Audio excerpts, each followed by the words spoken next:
Good evening, ladies and gents. Myself and Jammer are back for the final matchup of, well, I say the final matchup, potentially final matchup. I think it will be Jammer, based on the score lines that we've seen of the qualifiers for ELET 2021, and we're going to be watching Team Wales take on Team Netherlands. How are you doing, Jammer? Yeah, I'm okay. Just a bit anxious, as you were saying, for Wales so far. It's not been the best start, but hopefully they can pick up some sort of wins. Yeah, exactly. It'd be nice to get one on the board, and I think the positive notion from this week so far has been that these guys can really perform on a big scale. So why not allow them to do that more with like national tournaments and things like that? It would be nice to see like a Six Nations almost, rather than it just being Wales v Scotland, which is what it is at the moment. It would be nice if our English brethren could get themselves an esports association and get themselves on the map like Wales have done and like Scotland has done as well within ELET. Who knows? It could be the start of big things. It could be just something that Team Wales end up continuing to do, and you and I get the wonderful prospect of continuing to commentate on them. So I think we both enjoyed it, at least anyway, regardless of scores outcomes. It's been good to watch, like yesterday, for example, high professional players that we both kind of, watched over the years and watched in wonder and awe, watched them play in major tournaments over their lifetime.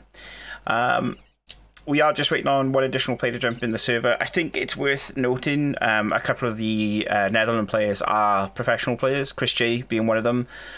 You and I spoke very briefly before pushing feed out that we knew some of these players from their own independent professional teams.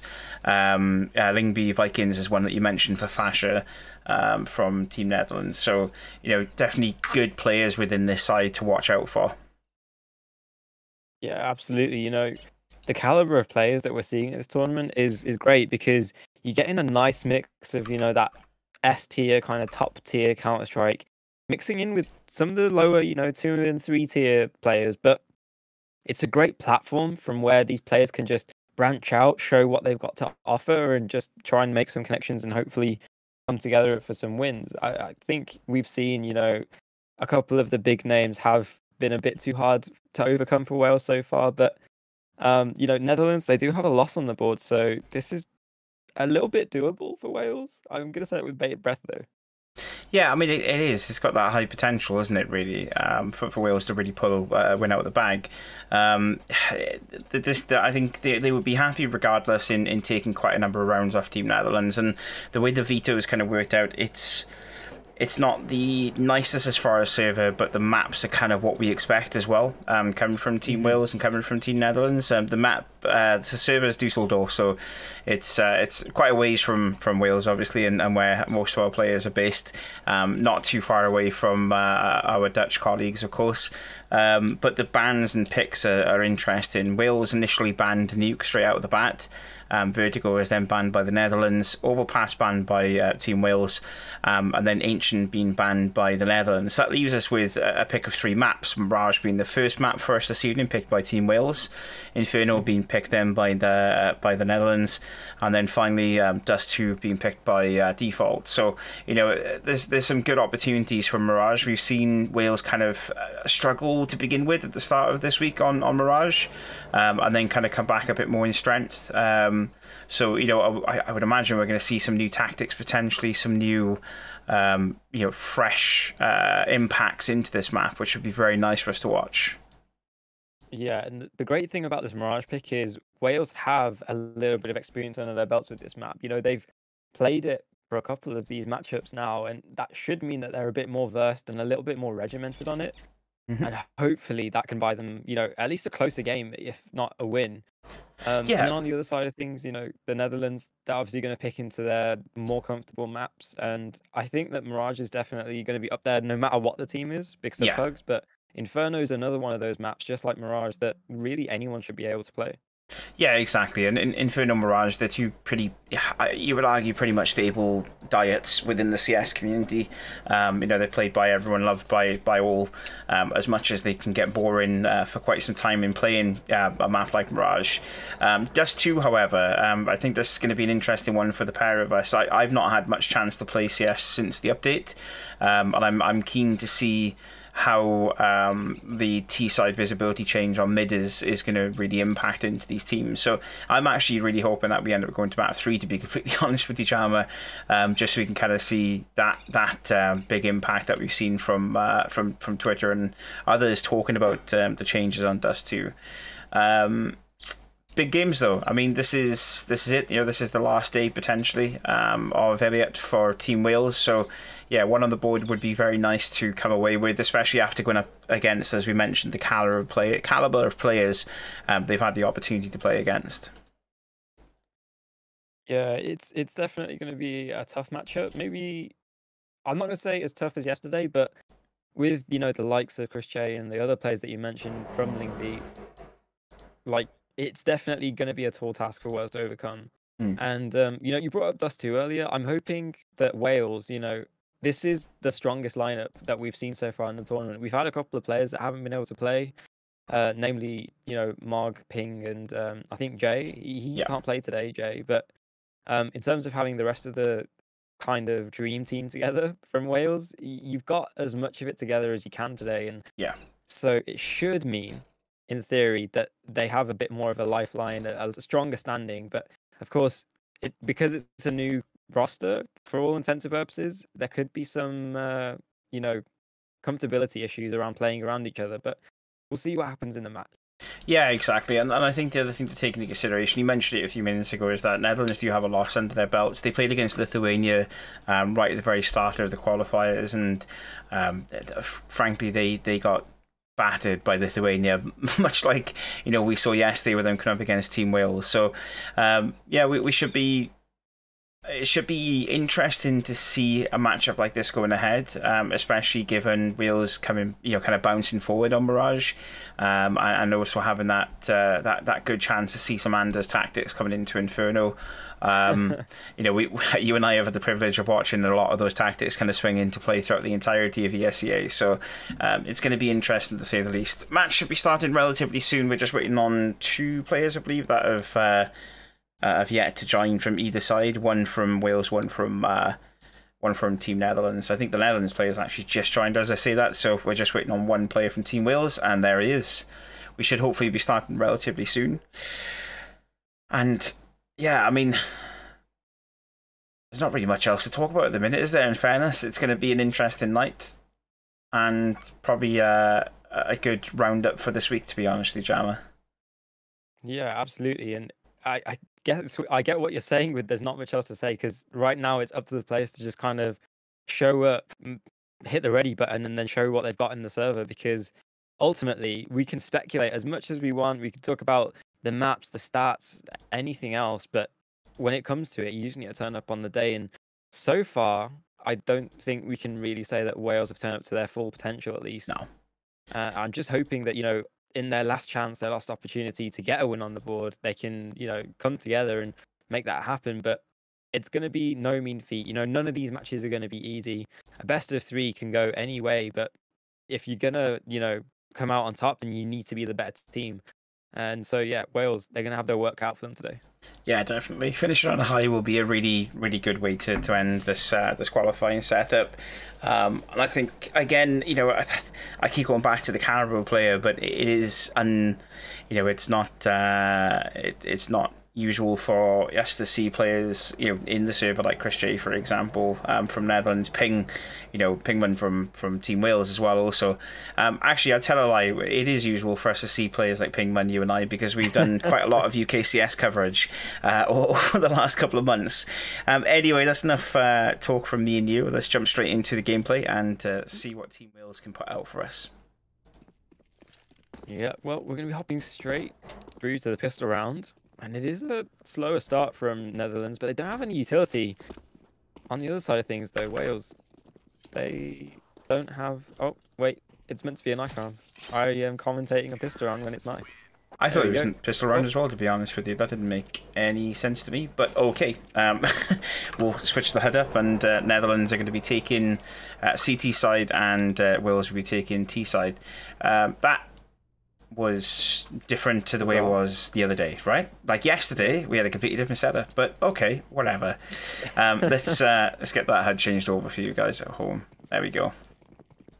Well, now we're in the correct pistol round, and you can see Wales don't have any utility apart from the 2 bits on Emmy's back, and he's going to use them very early. It's going to be this early B committal. There's 4 players here from the Netherlands, so they've stacked towards the correct site. It's just about cutting these players down. Cutting these players down, they will. Mog is left on his lonesome. A 1 versus 5, gets the first, but it seems like he's not long for this world. There you go. Guido will lock it in. First round towards the Netherlands. Unfortunate for Wales there. They just walk straight into the sack. Yeah, I mean, it's a 50-50 chance to take with a stack like that, and just so happens that Netherlands come out on top in that eventuality. I wouldn't let it, it is what it is, really, isn't it, in fairness? They've got a good read on the situation, they've planned accordingly for it, and they've just allowed Wales to walk into that massive defensive wall that they placed in front of them. Moving forward, at least anyway, we'll have another pistol round, of course, from Team Wales. There are quite a number of purchases there from Team Netherlands. I'm seeing the M4A1S come out from Fasher. The king of CT rifles is back. I'm going to say it now on record. I don't care what anyone says.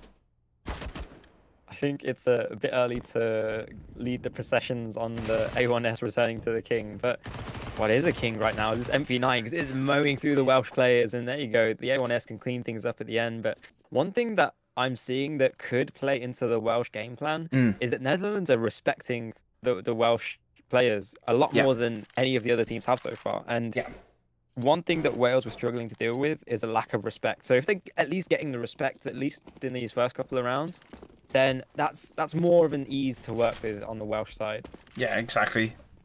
Yeah, you're exactly right. I mean, they are giving a little bit more respect to Team Wales, and Chris J is just farming kills at mid at the minute. Kaiser and Pingman will fall, but Anders, the man, the myth, the legend, will pick him up in the end. Fasher's going to finish off Anders up at top mid, and it's left to Emi and Bog to try and recover something out of this round. They have a little bit of utility to work with, but with no bomb control. It's at the top of mid. I don't think it's been seen by any CT players as of yet, but those shots ringing through from Mog will set the tone, at least anyway, from Team Netherlands as they start to kind of overlap and wrap into B. But we can only see that Emi's pushed all the way out. There's some good ground coverage there into jungle, and he's going to be hunting for an additional player just to kind of cover his own back more than anything. I think he knows that there's someone near him. He just doesn't know which direction they're going to come from. Is he going to walk into the trap that Fasher set? He is indeed, and that'll leave Mog on his lonesome at top mid with bomb control. Yeah, he has the bomb and not much else hope in this round. A 1 versus 4. We've seen some incredible clutches, but this is going to be a tall one for Mog to reach. There's the first kill, though, and he knows there's one around the jungle area. I'm not sure if he's aware of Vin being this close, and there's the advantage, but he's not connected anything, and Mog gets traded by Fasher, who rotates in time, but that got a bit close, and I'm happy that, Wales at least made it competitive. There's a few picks in it, and that's that kind of bounces back to what we've been discussing the majority of this week. You can have rounds like that where things do unfortunately fall apart a little bit, and when you kind of have a dampener placed on you, but as long as you can get 1 or 2 picks out of it, even 3 out of it, then that's going to really put a hurting in as far as the later rounds are concerned from the opposition team. Chris J again just loving this all gone mid, and he's able to pick up 1, not 2. Fasher's going to grab another as well. I wonder if Kaiser saw that jump. He did. I'm curious. Did Chris J get dinked with a deagle? I think he did get dinked with a deagle from top mid. He's down to 47, so it would ring true at least anyway. And speaking of dinking things, is just going to finish him off. Yeah, that was Mog with a dink from mid. That's interesting. That's super interesting. And they nerfed the deagle anyway. Let's move on from that conversation. Body shots that were nerfed. Is it just body shots? I thought it was. Oh no, it was just body shots. Yeah. That should have been a kill. Ooh, yeah, I can hear it. About it. Yeah, I can hear it, but I can't read it, obviously. Basically, it's a summation of it. Is Mog asked, "Did I dink you?" And Chris responds, "Yeah." And Chris says, "Did you have a Glock?" And he put a deagle, and they just put "lol." Okay. Yeah, okay. Kind of reminds me of that just clip from Endpoint yesterday. I don't know if you saw that with the Mag 7. Yes, yeah. Oscar sent that to me, and it was interesting. You sent it to me, yeah. I'm just looking at it like, okay, that's a long distance shot, but all right. I mean, yeah, just CS things. I mean, it's been a weird week of it, unfortunately. And there are more and more videos that are popping up on Twitter, and I'm watching them going, I can't wait to see that in a live game. Like, this is going to be incredibly interesting. Anyway, moving swiftly forward. Chris J with the AWP. This is super...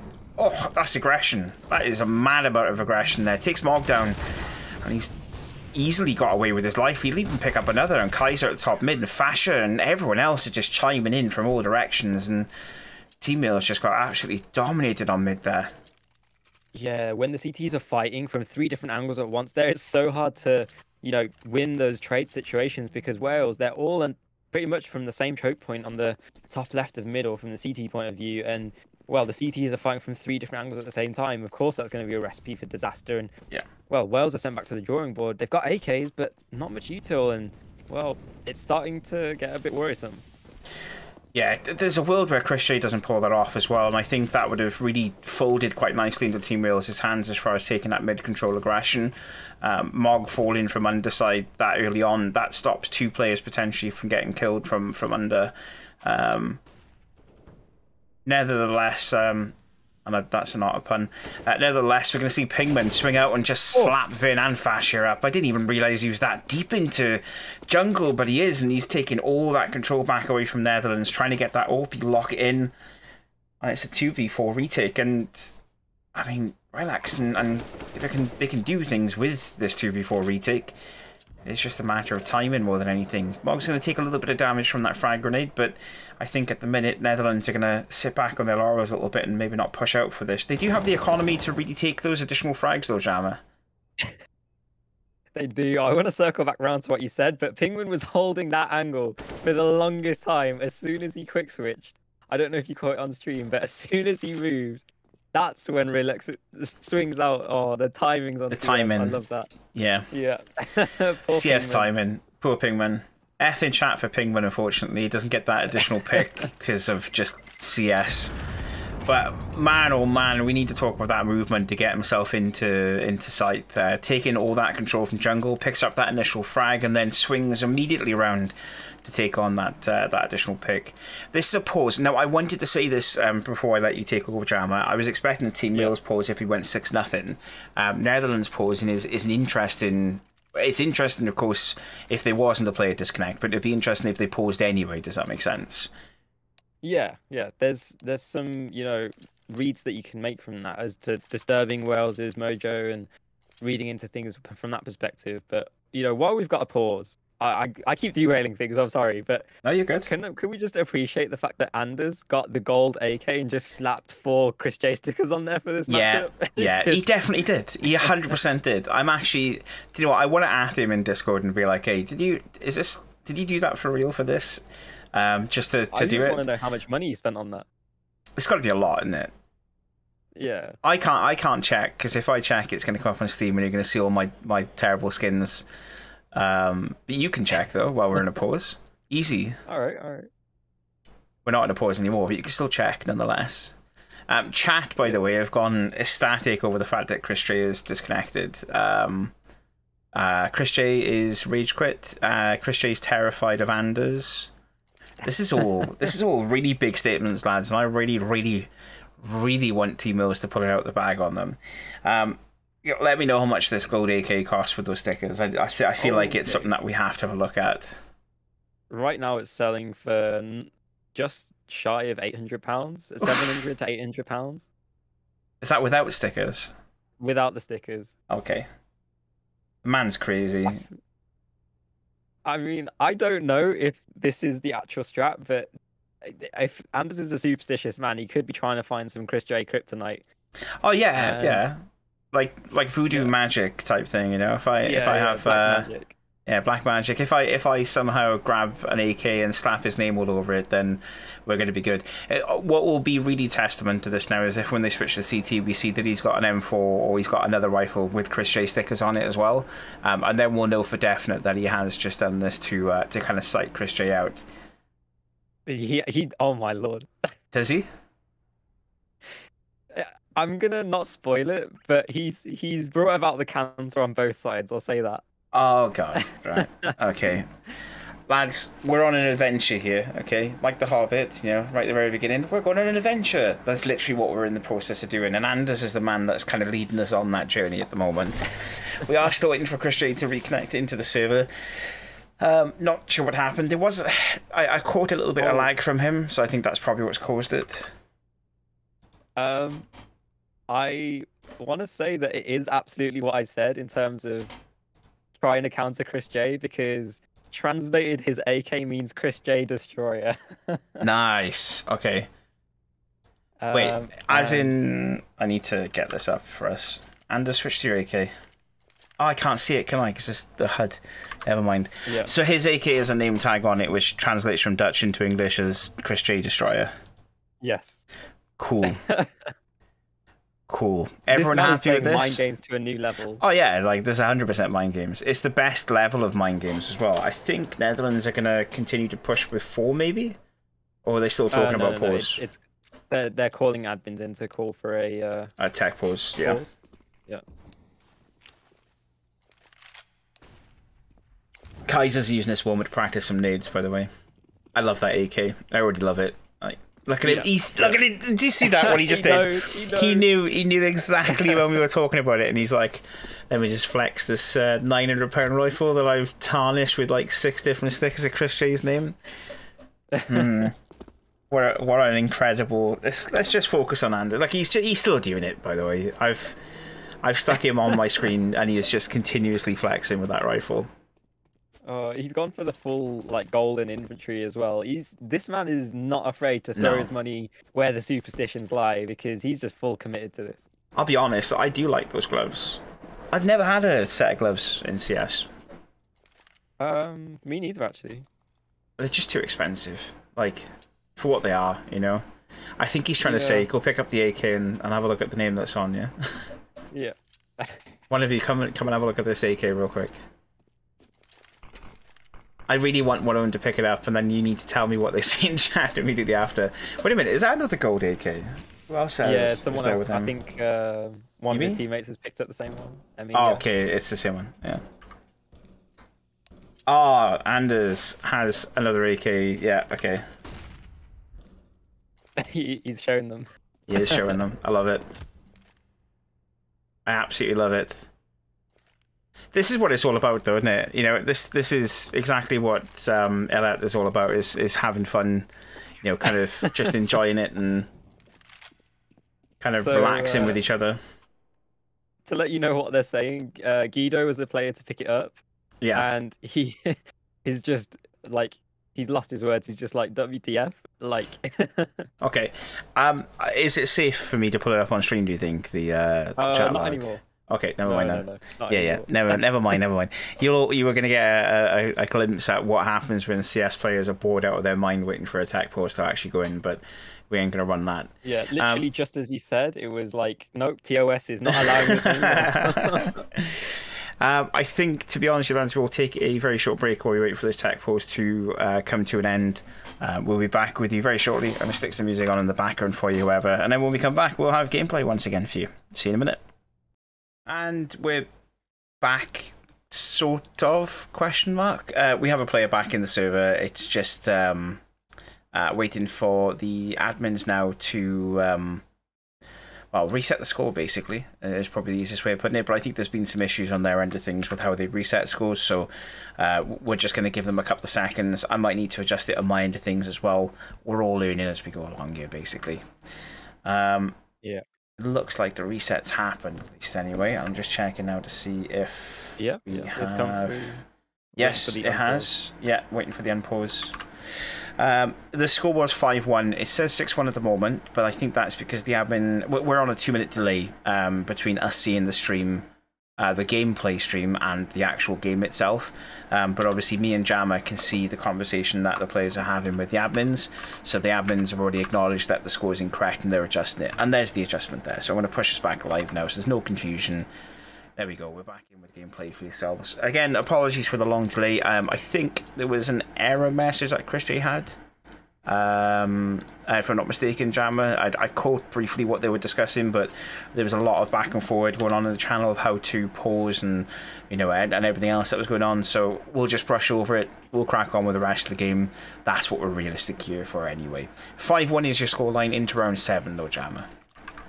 Yeah, 5-1, and it has been a strong start from the Netherlands. But after Wales have won that singular round, it's really up to them to kind of mount not a comeback, because Netherlands aren't that far ahead, sorry, but they need to mount some rounds together. You know, previous matches, I think they've struggled to get even 3 rounds in a row. I think they've done it once, twice, maybe twice. I think they did it once, like, on the first map of the first game, because you remember we went into the second half and they had like a second wind more or less against Austria. Yeah, you're right. So if Wales can get, you know, 3 rounds in a row, then that's a mission complete.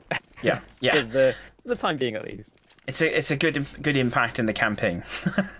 Is probably the better way of looking at it. But yeah, I mean, looking at it from our perspective now, we're straight back in with the action. Hopefully this pause hasn't caused too much of a distraction for the players.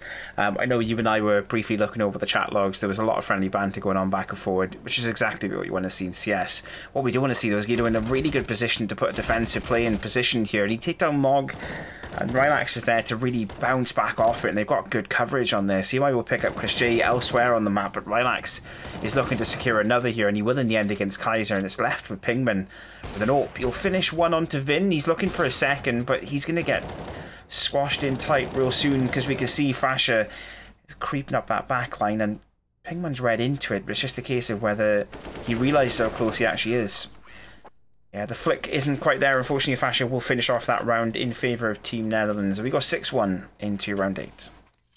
Yeah, the problem with that round, though, was sure they walked out together in B-Apps, but there was no committal. There was no space being made. After Mog goes down, Anders tries to go in for the trade, but then those, you know, initial 2 entry and trade fraggers go down.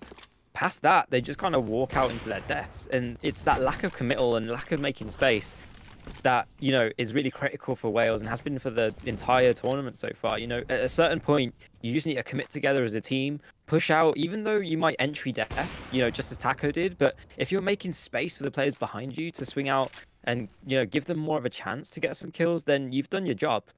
But, you know, I'm not going to give them too much hassle for it. They are into another round and they have a man advantage. About to be extended by Mog. It is only still 1, but a 3 versus 4, definitely a doable spot for Wales to be pushing from. We've got to assess this. Has Anders only got weapons that are yellow or gold? Yes. Is that, yeah, okay, that's yellow or gold for everything, like total? Yes. Yeah. Okay, right, okay, that makes sense. Yeah, all right then. I'm not going to ask any more questions. That flash is good, mind. It gives so much room for Kaiser to play into. Penguin will finish off a kill as well, also on Gato. And we're now in a position where Chris is one man adrift with an AWP only, a 1v4 retake. And so far he's dodging every bullet that's been thrown at him, but for how long? Yeah, he's had a 1 versus X clutch between Liquid and himself, but can't quite replicate that against Wales as they put a second round on the scoreboard. They really have. And okay, are we now in good territory, really, for Team Wales to kind of recover a few more rounds back into the second half? Back into the end of this first half, even, I should say. It would be incredible to watch, wouldn't it, in fairness, them kind of pull back, get this first half under a bit more control. Yeah, I was going to say, you say that, but Netherlands, they've pieced together a pretty healthy buy, especially looking at the utility that these 2 teams have. It's not in a spot where Wales can just run ahead from the utility, especially after this initial, you know, trade of chess pieces from the middle utility that's been used. Chris, he's in a perfect opportune spot to take out Mog, and there we go. There's the B threat neutralized from Wales. Chris can relocate with the AWP here, but he's going to be content to jump spot because he's on his lonesome. On the other side of things, though, Kaiser and Pingman both have AWPs, and Kaiser looks to be walking into his death, but Chris whiffs, and that's the B site forfeited for all intents and purposes. But Wales don't know that just quite yet. They will be on the rotations, but, well, there's one player there, form of a defense. What matters now is if Kaiser can lock in a kill, and I'm almost certain that footstep's going to be heard by Rylax. Yeah, it has done. Anders is going to fall, and I think Rylax had a read on where Kaiser was, just behind the truck. Oh, my days. Rylax has won this for Team Netherlands, by the way, just by getting those 2 picks. Yeah, he just takes the sting of that B take, and now it's all on Pingman. He's low, and Fash can take him out in the end, and you can see just how vital it is that you clear your bases. You make sure that the site's clear before you go in for plants and things like that, because after that initial kill with Chris J going down, like I said, there was a bit of a lack of committal, a bit of lack of space being taken off the Netherlands, and then, you know, Relax can just walk his way in. He's pretty much gifted a pathway into the B site, and that's just really what you can't afford to give them in terms of space from Wales. Yeah, exactly, and I think I might be wrong here, and obviously it's something that we may want to go back and have a look on Skybox or, you know, review the demo, but I'm almost positive Rylax, when he moved out into position to get himself in towards... Oh, I'm going to shut up for a second, because that was just naughty, that was, wasn't it? Let's be honest. The timing, Chris J jumps down as his prey pops out from doorway, but you'll get one in return, and that's in the favour of Mog. And things are starting to even themselves back up as Vinland takes on Kaiser, and this is now a 3v4, and there's still utility left on this CT side to try and recover these kills. Chris J just styled on Anders. Oh, Pingman! What are you doing? Oh no. Well, it is just Emmy. He got the entry, and he's the last man alive. A 1 versus 2 situation, and, well, these remaining 2 players, Relax and Guido, they've had a fair bit of weight on their shoulders now to lock this one in, to bring it to an 8th and win the half. But, oh, there's an early dink, and this MP9 is a lot more lethal. He is rotating in through the jungle area, but Emmy has a bit of space to work with. This is audacious, and oh no, that's so unfortunate. Relax wins it again, coming up clutch for his team. A 1v1 like that distance, you would almost anticipate the AK having that first hit, that first better chance of securing the kill. I mean, it's difficult to watch there when it doesn't come off in that way, unfortunately. The round before last, just to kind of mention what I was saying, I think Rylax has actually spotted out Kaiser, who's behind truck early on, and still manages to swing himself around into bench without making too much of a noise, and that's kind of what secures that round for Netherlands in the end. This is a equal round coming in though for Team Wales. They do have, well, I say a bit of utility. They have 2-piece utility. Anders there with the smoke and Penguin with the flash. Try and really make something work out of this round, and Underpass looks like it's going to be the point of avenue to get themselves into position there. Yeah, and you can see on the mini-map, both of the B players are over towards the B site, so short is fairly open. There's a window of opportunity for Wales to be pushing their way onto the A site here, but they just don't realise it. They don't have any info, and it seems like they're a bit scared right now. Or the Deagle's not quite connecting there onto Fasher from Kaiser. And, well, it looks like Netherlands starting to wise up to the fact that they've lost this jungle control, and the onus really is on Wales to push ahead and get some more, you know, map control and info. I love how the Netherlands CT players are playing. Oh, Chris J just got absolutely dominated from connected by Kaiser, but Fasher is going to answer back there. I was going to say, just while we're waiting for Mog to meet his demise, unfortunately, in this scenario, I'm loving the way that these Netherlands CT side are playing. You know, they're doing wonders as far as how they control that CT avenue.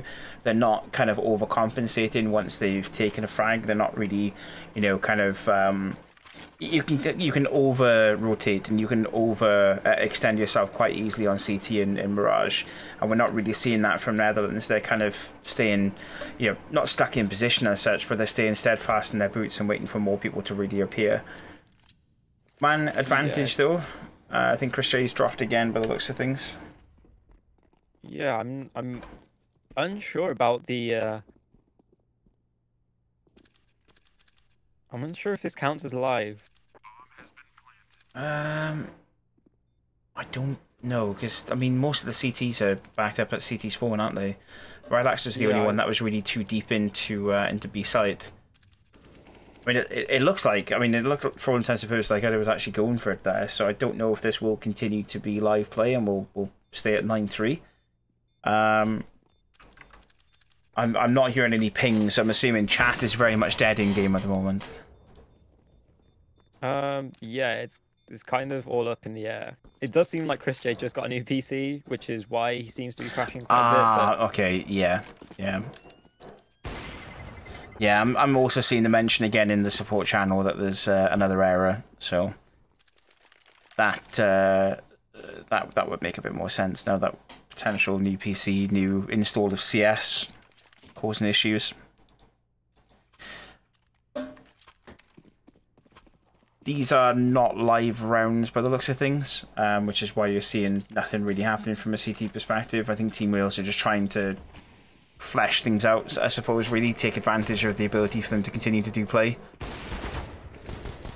Yeah, I mean, even if it's not live, they can run around the map and have some DM fun. Yeah, exactly. They know it's going to get rolled back, so there's no issue really, isn't there? I think the only big question mark that we can raise about this right now is, you know, the admin decisions that are going to go into this, because we've seen some questionable choices come out so far. Yeah. I'm hoping that, you know, under the sportsmanship and, you know, kind of conduct that we'd want to see out of these teams, it would be reset. But yeah, I think we'll wait and see. I think from looking at the support channel, they are discussing back at to round 12, 9-2 is the scoreline. So it looks like Chris is getting a VAC error. He's just bought a new PC, and it's just unlucky that is happening. I don't know whether or not the admins are really stepping at this point and say that this is the second time this has happened. You know, have you got a substitute you can throw into the mix instead? But then again, we've seen some, you know, questionable decisions being made anyway, so we don't really know until we know, I suppose, is the best way of putting it. Yeah. Yeah, we will be going back to gameplay as soon as Chris J's back in the server, and we'll hopefully be able to get the rest of this map underway. Should we talk about the update a little bit more? Because I know you've not had a chance to see the new maps, but now that we've had a little bit of time to digest what's happened with the game, you know, what are your thoughts on it after, you know, having experienced it for an extra day? There's only one thing we need to talk about, and one thing only, okay? And I'm going to get this out of the way now, because everyone knows I'm a bit of a meme, so it is what it is. The fact that we now have a riot shield in the hostage play, I'm a happy man, you know? Reminds me of the old days of CS, not 1.6, CS Source, where you know, and 1.6 actually, because there used to be a riot shield in 1.6 many years ago. I think stuff like that is always fun to really add back into the game. It's not a necessity, and it's definitely not needed from a competitive perspective. But yeah, I'm enjoying that part of it. Also saw the gameplay change to visions after death as well. I thought that was a nice touch. Reducing the vision from 3 seconds down to like 2. It's only minimal. You wouldn't really notice it unless you were like us spectating games, you know, where you would expect a player to be able to throw out, oh, there's this guy here, that kind of information, but they don't have the chance to. I think the other thing of it as well is the headshot reduction. When you get vision from headshot, it's same again on that. You know, it's good to see these, you know, slight adjustments really happening from CS. Gameplay wise, as far as other mechanics, you know, we've talked quite a lot about the M4A1S, the increased body damage on that. DLEs, we've seen quite a lot of DLEs being pulled out earlier on in these qualifiers because of the reduction down to 300. You know, I'm really looking forward to the gameplay aspect of it. As far as maps though, Jammer, I haven't really had much of a chance to play any of them. I know Dust 2 and Inferno has had, you know, quite a decent sizable update. We're probably going to see the Inferno update. Well, we're going to see the Inferno update straight after this map anyway. I think there's a new gate, or there's something to do with the gate at the top of Banana. That's now been changed, so yeah, there's a couple of tweaks here and there, little bug fixes that they put into place as well. So yeah, I'm kind of apprehensive with a lot of the changes, because it mainly to do with like Dust 2, for example, the visibility tweak from T-Spawn. How much of a tweak is it? Are we going to no longer see these these wild AWP shots that we like from watching Pro League happening? Ancient is a horrific map for me personally to commentate on and to play, but are those optimizations going to be a little bit better for it? Who knows? Yeah. What about you? It's enough about me and me trying to whinge about maps and everything else.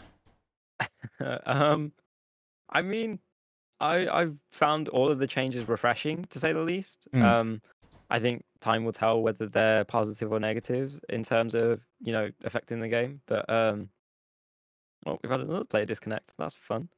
But anyways, in terms of the changes to the maps and gameplay, I'm a big fan of everything. I will miss the alleyway down Dust 2, being able to see through Suicide, but change is good for all intents and purposes. I know there are going to be people, you said that there were grumbles from some parts of the community. Yeah. But people are going to fight against change because change is different and people don't like different. But yeah, I like the changes. Have you had a chance to look at the new map? No, I haven't. I haven't had a look at anything as of yet. The county is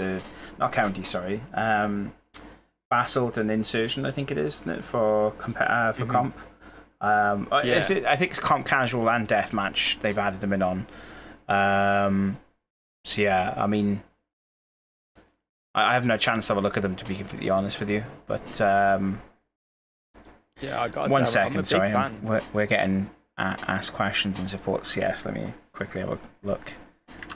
Oh, okay. You talk. You continue. Oh, okay.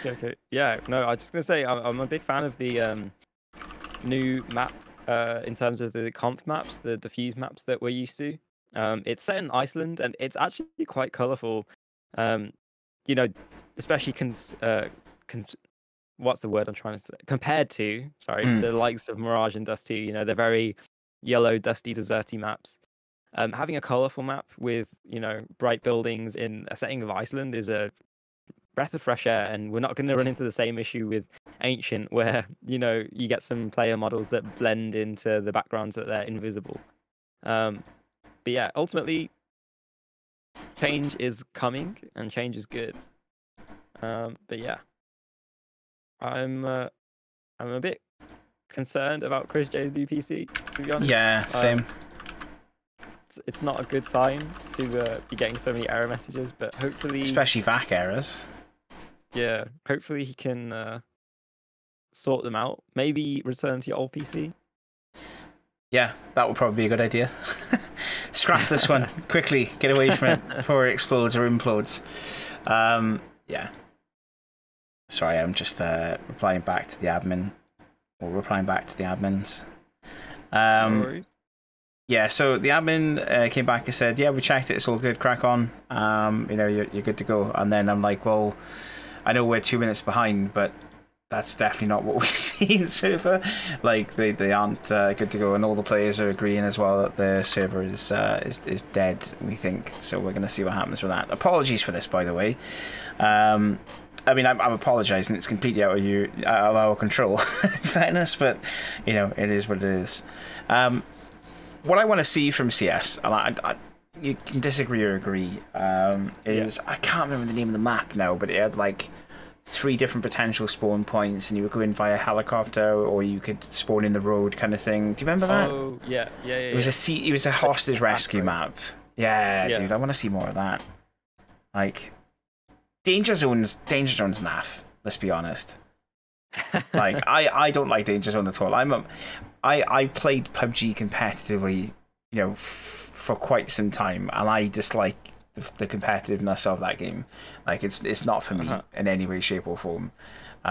CS is CS. It's always been the same, and I don't think you can really, kind of jump in and not take an idea, but have the same sort of impact as another game development has had.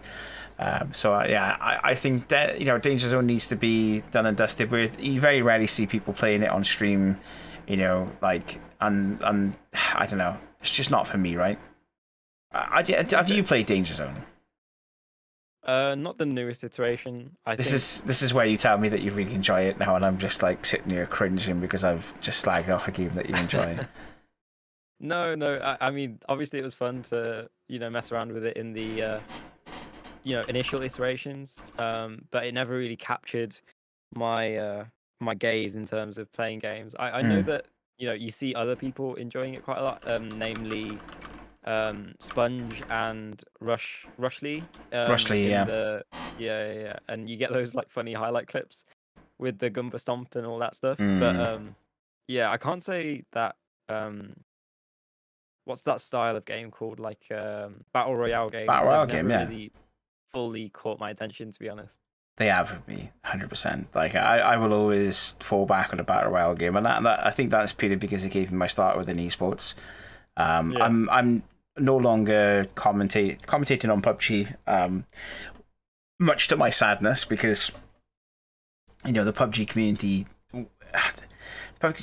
was as toxic as every other esports community, right? Like, I think that, you know, there's no shame in saying it. There's no harm in saying it either. Like every esports community or part of esports community has its own issues independently, but PUBG will always have a place in my heart as a gamer, you know, playing it because of how much fun it was and how much entertainment value it brought to me, and then how much it's like made me spur on to go play other games, you know, and enjoy other good features of games rather than just sticking to just one.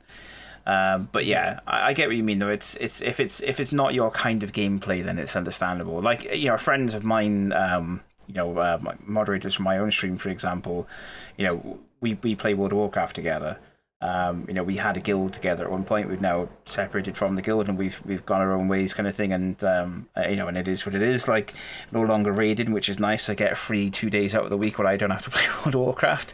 But you know, like, I've always been a fan of just any kind of genre of game, which is perfect. CS will always have a deep place in my heart though, because, you know, I get to spend a couple of hours a week with you sitting there going, yeah, Jammer, how about that overtime? You know what I mean? And stuff like that. And then forgetting that overtime actually exists in games, which no one will ever let me live down. Yeah. Your favourite genre of game then, CS related, kind of like FPS games, or do you have any other games that you play, Jammer? Yeah, I mean, FPS games have always really been there in my life, in terms of gaming. And, you know, I had my roots in Halo, and then that transition to Call of Duty.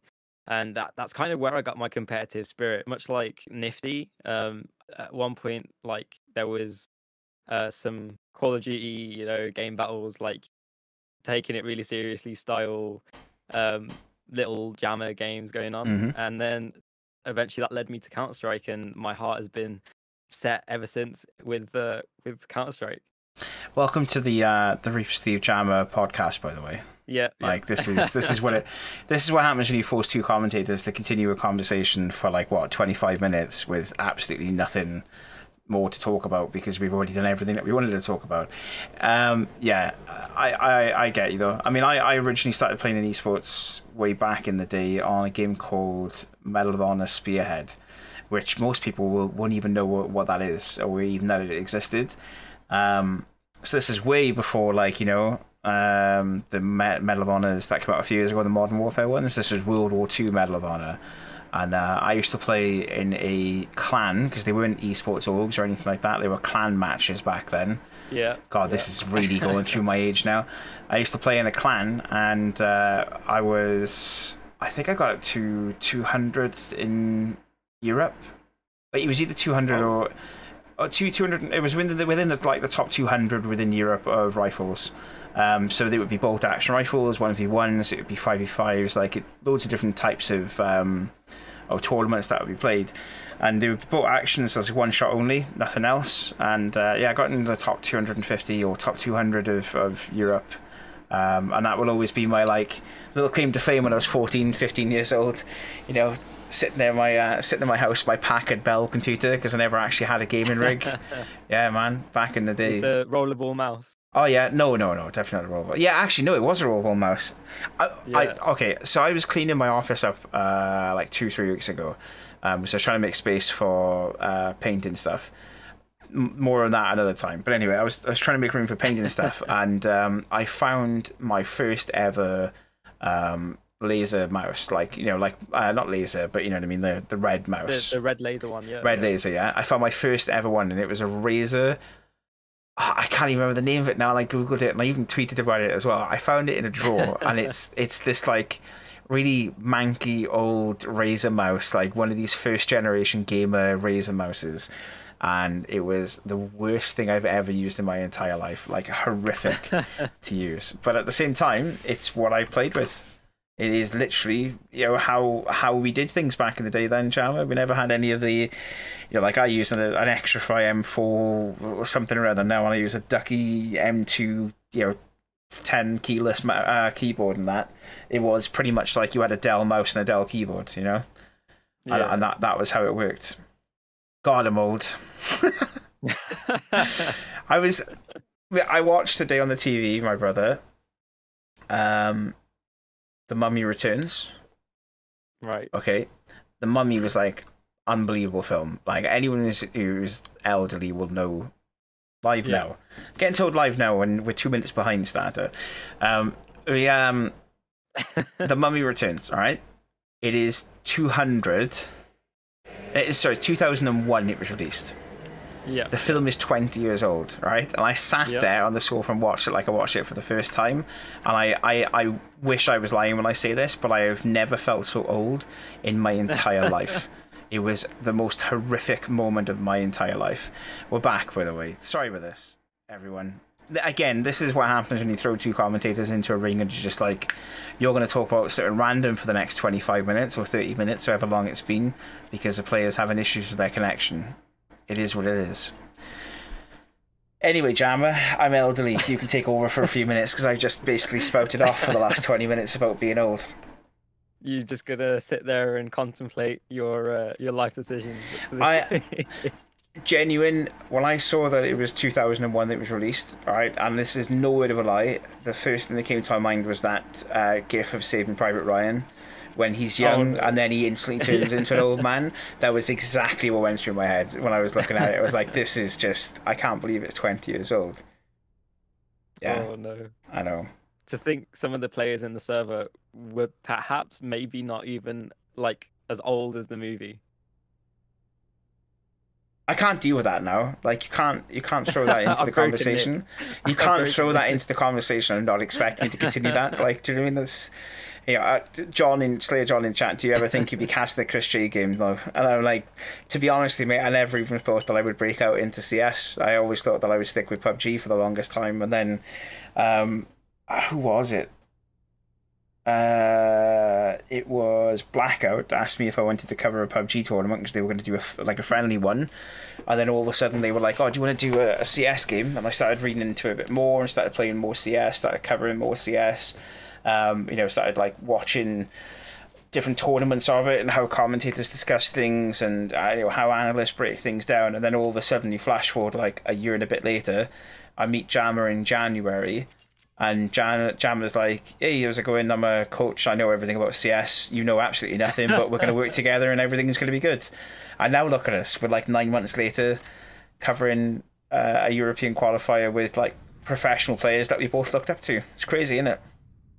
It really is crazy. That's a crazy push down ramp. I'm not sure what's going on with the spectation point of view, but Chris J's got a triple cane ramp. He's won the round. The bomb's been dropped. We're losing our minds. What's going on? This is it. This is when you push people to the brink, boys. We might as well be speaking Dutch at the moment, but Chris J just popped off and smacked 3 heads straight into ramp. I have no idea. This is the other thing of it. Okay, I wanted to kind of pick your brains on this. What kind of mentality do you have to have as a player to push yourself into positions like Chris J has with the AWP tonight? We've seen him like basically shotgun AWP 3 rounds in a row, more or less, and now we see him coming back after his PC resetting and doing almost the exact same thing. Yeah, honestly, when you're a player of his caliber, you didn't spot the foot, but it doesn't matter because he's not long for this world, and there's a 4K to close things out. But Returning to your question, when you're a player of Chris J's caliber, you know, you've played on the biggest stages, you played at every LAN that you can probably name in the past decade. Um, this is probably just a bit of fun, like a Friday afternoon FPL kind of let's mess around and just get some kills. Yeah. Because he is a cut above, you know, pretty much everyone else in the server right now.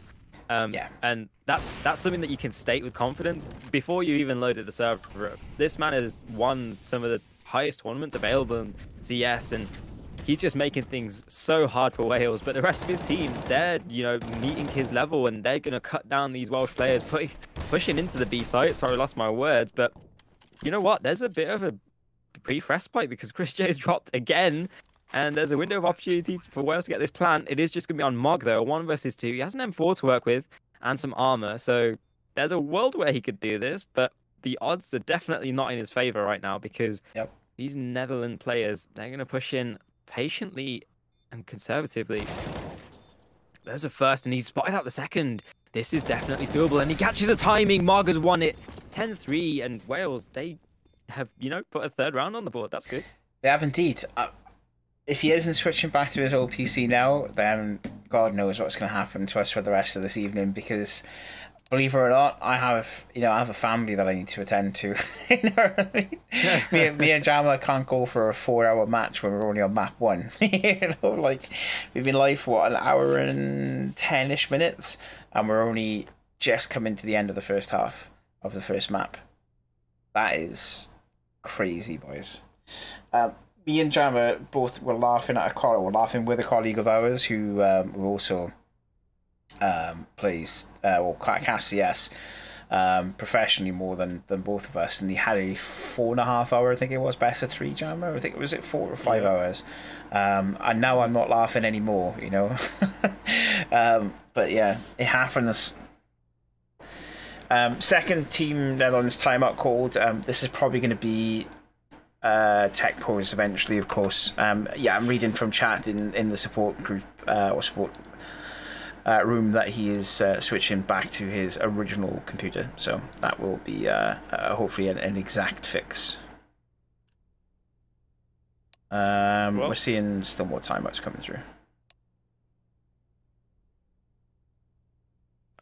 There's some interesting questions being raised in chat. I think some of the viewers will call back to yesterday's games when Wales had to forfeit one of their games because they were waiting so long for one of their players to join. I'm curious to see if a similar situation arises, because if he's not able to get his old PC working, or, you know, if there's a significant delay, then, well, you know, we saw what happened yesterday. I'm curious to see if the admins are going to take a similar stance today.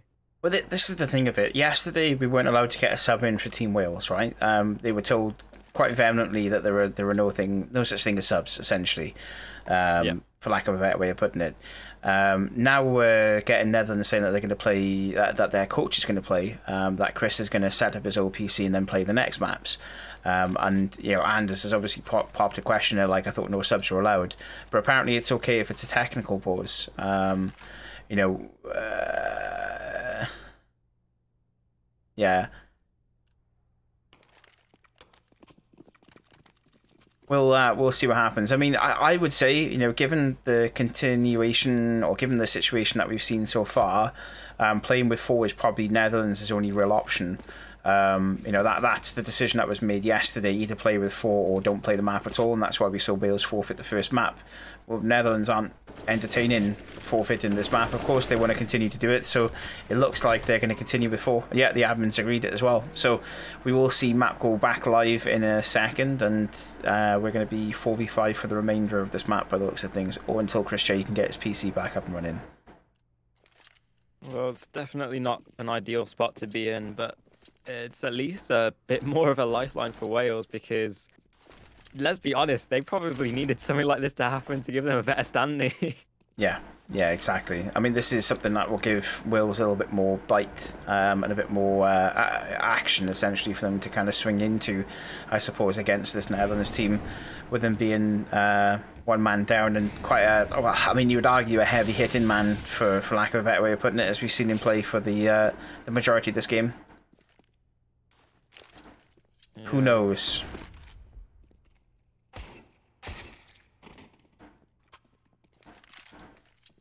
Well, I'm not sure if actually I think the only way this game affects the rest of the group is if Netherlands can pick up another win, because I don't believe Wales are able to qualify. No, I don't think they are, but this is like the thorn in the side kind of moment, really, because if the Netherlands drop too many rounds, then Austria can take them on round difference. I think the Lithuania-Austria match is still ongoing, and Lithuania are beating them, well, have won the first map at least anyway. They won at 69 on Mirage, more or less a repeat of what we saw yesterday from Lithuania. And they are currently looking at 4 points and top of the group for B. Netherlands and Austria are joint on 2, so it will come down to round count difference, I believe, Jammer. I'll be honest, though, with the way that this tournament has been admin so far, your guess is as good as mine. So you would expect it to go down to round count, right? I guess so. And at the end of the day, you know, when you're running a group format, especially with the restriction of 4 teams, maybe even 3 teams in a group, it very often is just going to come down to round difference, because these teams are fairly contentious and they're going to be stacked, you know, pretty well against each other when you've got the players at the caliber that we've seen so far. Yeah. Especially for the you know, more stacked teams, shall we say? Yeah, exactly. I'm trying my best here, chat, to not turn it back into the ReaperSteve and Jammer podcast moment. So I'm assuming Slayer John will be kicking off if we've just basically taken over his Twitch page and just started talking about random things. But, I mean, what else do we have left to talk about, Jammer? Let's be completely honest with ourselves, right?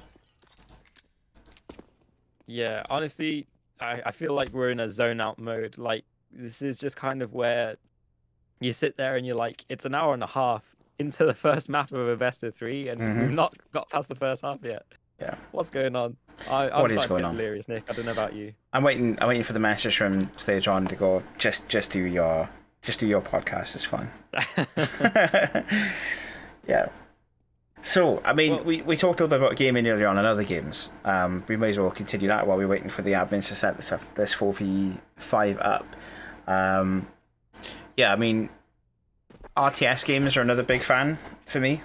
I like real-time strategy games. I've been playing quite a lot, and I mean probably more than I should be playing, of Total War Warhammer 2. Because I'm going through a Warhammer phase. Yeah, way too much of it. And also, what did I play the other day? I can't remember if I told you. Oh, Kingdom Come Deliverance. Yes, mate. What a game. I've been loving it. And I mean, genuinely, you know, in the evenings, like, can't sleep, you know, sat on my desk, can't be bothered to paint any more models on that. Just, you know, relaxing and gone, do you know what, I'm going to install this game. I bought it like a year ago and it was on sale or something like that, and I just haven't been bothered. And as shown us, the Mag 7 does have the distance. Yeah, I installed it and I thought I'll give it a go and see what it's like, and I've been really genuinely enjoying it. Okay.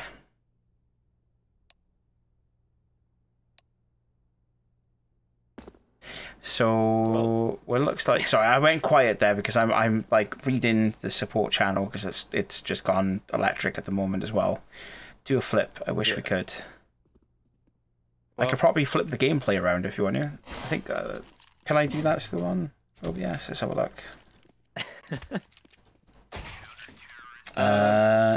While I do now, that, we're trying to fix the round count at least, so that they can maintain the position that they were in the first half. But because the teams have switched sides, I think there's a bit of an issue for the admins to fix things.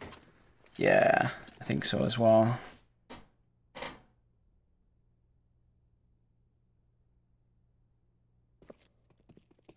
It sucks though. I mean, like I can you know, I can understand from the Netherlands perspective. Chris buys a new PC and this happens. Like it does happen. You know what I mean? Like we've seen it in other professional tournaments where players have jumped into a game, brand spanking new setup, and it's just not worked out for whatever reason. You know, some would argue it probably isn't the best idea to do it in the middle of a tournament, but you know, it is what it is, really. And at the end of the day, if your computer's coming tomorrow, your computer's coming tomorrow. If it comes today, it's coming today. But it looks like we are going to get Chris back, but it is, like you said, just a case of figuring out how to set this up. Yeah, honestly, I don't want to point fingers or blame anyone, but Yeah. this has been, it has to be said, you know, this is one of the most awkwardly coordinated tournaments that we've, you know, had the pleasure of casting. Yeah. Oh yeah, I 100% agree with you. Like, it's so, like, I'll be the one to say it. When you're a commentator in CS or in any kind of game, we normally get access to, like, the player chats and the team chat, stuff like that, when you jump into a Discord or you jump into a server for whatever, you know, for the tournament itself. And I'll be honest, it's been really awkwardly run, but not through fault of players. I don't want to say that it's, you know, purely an admin issue, but, you know, it is always a concern when you've got players making total sense and unfortunately an admin that isn't making much sense.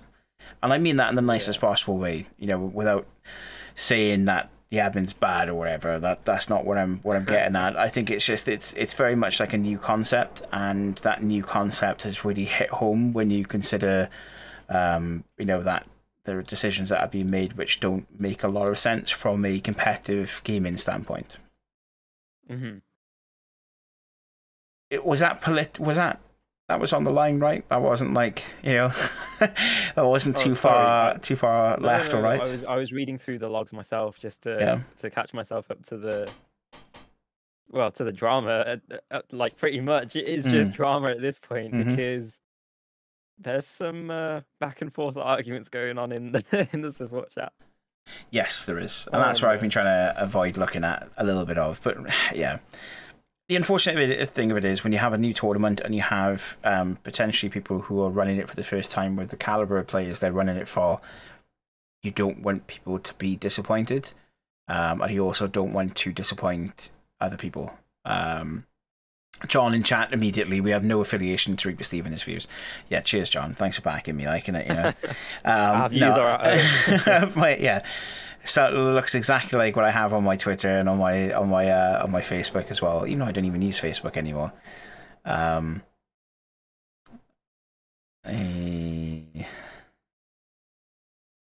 Okay. Well. Yeah. Okay. Well, they've got a new server, but it would be nice to have the server.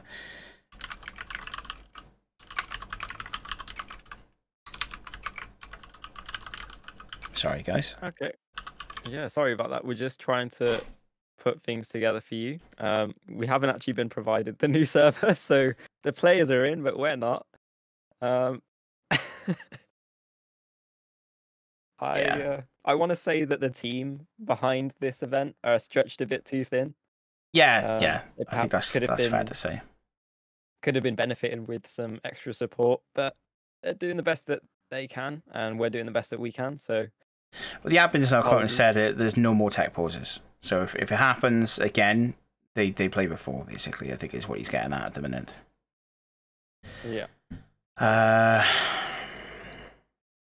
only thing I can think of is whether or not it's the same IP, but they just shut it down and started it back up. They probably haven't, though, in fairness. Sorry, guys. We will hopefully get back in. We may miss a round or two because we still haven't been provided the IP. I'm going to ask once again.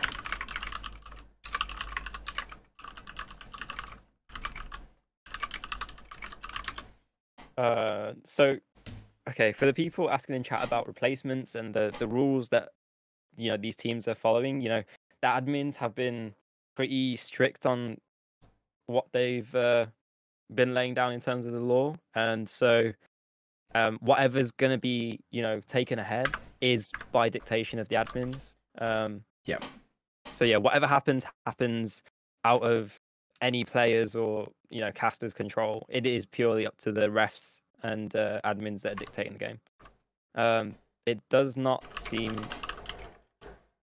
Oh, we have the server now, mate. But yeah, it doesn't seem like Netherlands are going to be able to field a full 5 players, which is unfortunate. And we've got to say it's not really in the spirit of fair play, but the way that this tournament has been run, it doesn't really seem like that's been the primary motivating force behind the decisions that have been made. So we're just gonna take what, as we said yesterday, life gives you lemons. You just need to take it and see what you can do with them. So yeah, exactly. We'll see how we end up at the end of this.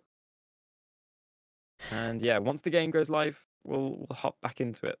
Yeah, I think again, the admin set a precedent now. What he's basically said in the support channel is that there's no more tech pauses if Chris J, unfortunately, his PC goes down. I think he switched now to his old one, so we probably won't even have to have this issue, but the likelihood is there won't be any more tech pauses regardless of what happens.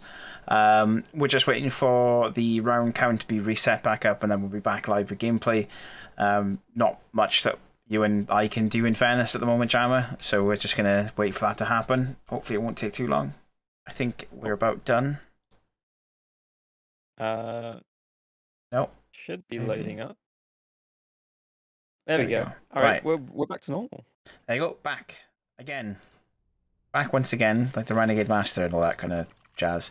Anyway, 10-3 is the scoreline into round 14. Now, we might actually get the first half over and done with in the next 2 rounds, Jammer. How to... I'm just going to type up a quick minute. How to charge John for overtime issues.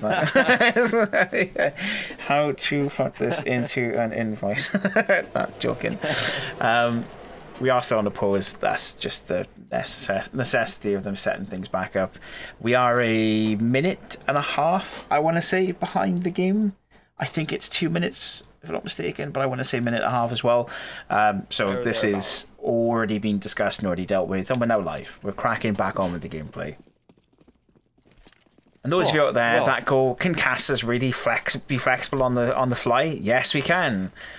Sort of. We end up talking about food 90% of the time. Well, Chris has gone advancing. He's gone journeyman with the AWP, and he's got entire middle control under his purview. It is just Vin now on the safe side, and it's Netherlands that need to rotate in position. But Fasher, he's rotated in the correct spot, and well, Pingman and Kaiser have it all to do. A 2 versus 4 after Chris J's initial pick, and he's just going in for more and more and more, and he's going to get a 3K, shutting down that round. And well, Netherlands move to 11. Just as we come back, it seems like Chris hasn't missed a beat. Yeah, Chris is ready rock and roll. I mean, if he switched to his old PC as well, he's probably used to everything that's on that old PC. Yeah, exactly. The 11-3 is the scoreline. Just glad we're at the end of this first half. We can start thinking about potentially the second half. Chris J is just, he's just an animal in fairness, isn't he?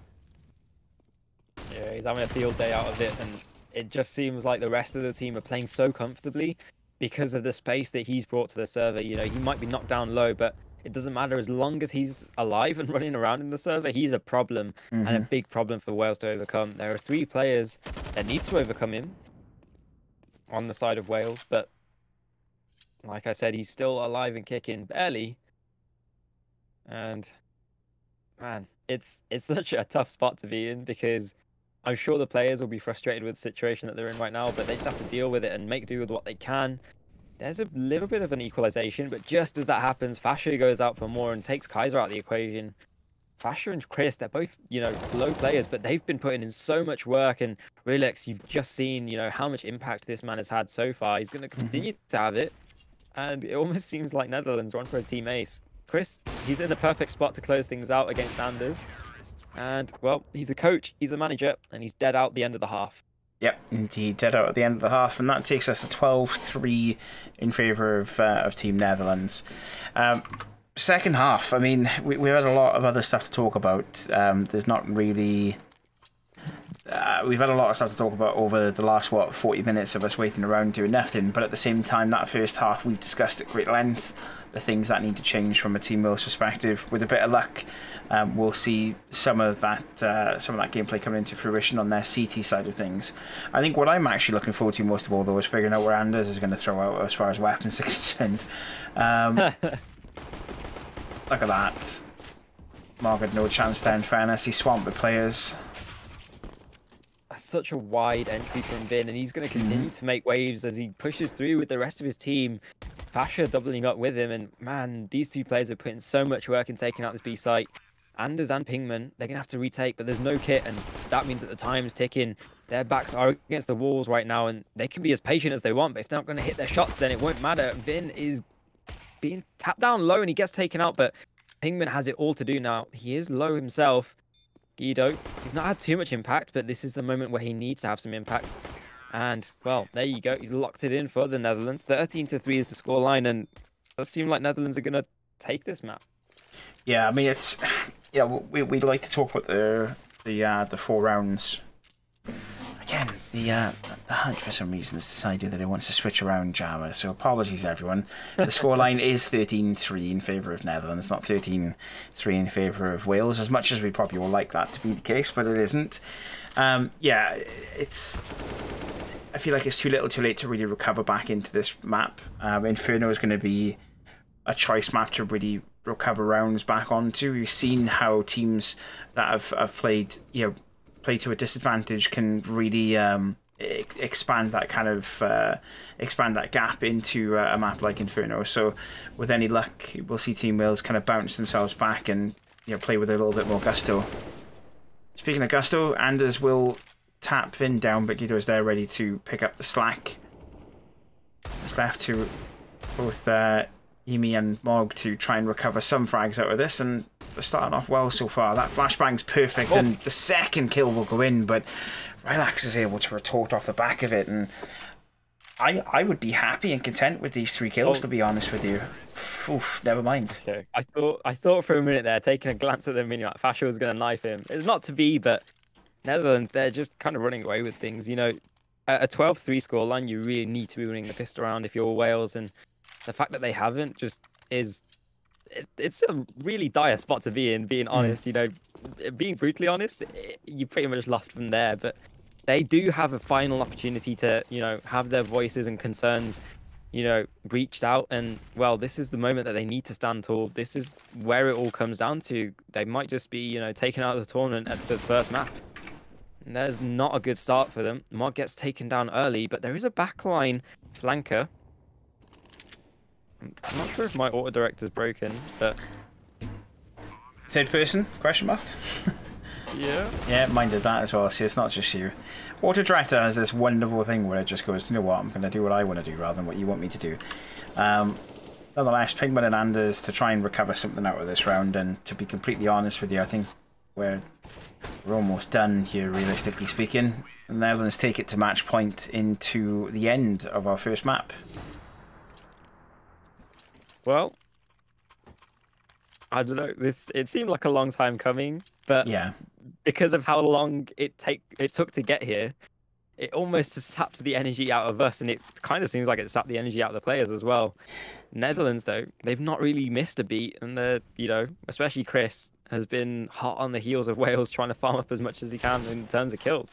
I think it's safe to say that, it's safe to make that assumption that, players like Chris, who are professional players, they will be used to having that sort of downtime. They'll be used to having that kind of, that long, oh wow, that long space of time. And just got really, really badly punished there. That long space of time in between games, that long space of time in between tech pauses and issues. It's almost to be expected, more or less, that they're going to have that time where they need to kind of transition out of hard and fast game mode and straight into the next phase of things. Whereas you look at players like Anders Mog, Emi, Kaiser, not professional players, but I wouldn't say professional in that respect, but professional in the sense of the tier of tournaments that we're seeing from the other players on the server. They're not really going to be used to that downtime. They're not going to be really used to that kind of loss of momentum. And it definitely does play into it quite a fair bit. So with any luck, we'll get game 2 up and running momentarily for you. I've already been given the IP address, so this is service with a smile is what I want to say. We should be hopefully straight into the next map. I think the players will be very eager to just get in and get this done and dusted, pull as many rounds out of this as possible. The other thing that we need to take into consideration as well we kind of briefly touched on it, and we didn't really go into a lot of detail on it because we're unsure of how the next stage of this tournament will progress. If it is based on round differences, and Netherlands need a lot of rounds to be able to recover back up into, to make sure that they push Austria out and then out to the bottom two. Team Wales essentially could be the thorn in their sides at this point. They don't really have a lot playing for them. They can't claw back 3 points out of this game. They can only claw back 1 point out of it. So why not take full advantage of that and have a couple of meme rounds? You know what I mean? Enjoy the game rather than kind of play it as seriously as possible. That'll be my my look at it, at least anyway. I'd just enjoy the rest of this map. Enjoy the players that you're playing against, and pray for no more tech pauses. Well, no more tech pauses is definitely the ideal spot to be in. I'm not sure if is the server working for you, because I got a bad password. Yeah, I'll send it to you now. Let me just try not to show it on the stream real quick, because there we go, mate. Just paste it in chat. Yeah, paste it in the wrong one. We're like, hey, always get in there. We have a spectator view of it, not a player view of it, by the way. So even if you did have the server IP address, good luck. You're not going to get anything else out of it. Yeah. Sub me in, boys. Yeah, sub me in, boys. I actually asked that the other day, didn't I? And I got told no. Yeah. And it's terrible. Me with my pure Welsh heritage, and nothing. Mm-hmm. Not even the sniff, mate. Couldn't get into the game at all. I'm curious to know. Have you ever done one of those ancestry things? Yes. No, I haven't actually. I haven't. We want to do it, but I don't worry that I'll check it and my ancestor will be some sort of arsehole Viking or something like that. Do you know what I mean? You know what I mean? You look at some people on I used to watch that program on BBC. What was it called? Do you know who you are? Yeah, that one. I used to watch it with my parents all the time, and I always remember the Danny Dyer one when he finds out he's royalty, and it's like, I'd love for that to happen to me, but the closest I'm probably going to get is my uncle was evicted to Australia as some criminal. Do you know what I mean? Or something along those lines. That's the likelihood of me, being some sort of prince or whatever. I don't know. Have you done one? No, I haven't. I'm fairly content with my knowledge of my history, at least my ancestry, being some part of the Indian royalty in one of the states called Gujarat. But, no way. Yeah. Bro, I'm actually speaking to a member of royalty. This is crazy. First an international championship qualifiers, and now speaking to royalty. What has my life become?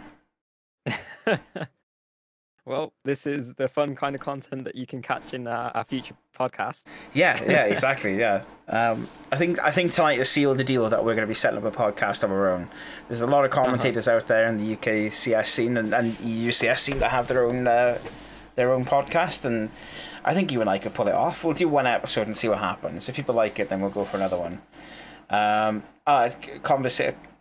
Comment from chat. Being related to a Viking is the best possible outcome. No, it is actually the best possible outcome, thinking on it. It is possibly the best outcome you could get, really, isn't it? Being related to a Viking. Yeah, that's pretty cool. Speaking of Vikings, have you watched the TV series Vikings? I watched the first season or so, but yeah. Please don't tell me you left it.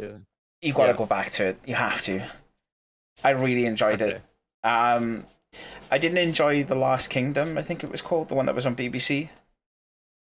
Because the guy's accent just ruined it for me, to be completely honest. It was a horrible accent. It was like a mixture between an English person and a Swedish person, because he was English and he was raised by Vikings, and it was just kind of everything mishmashing together kind of thing.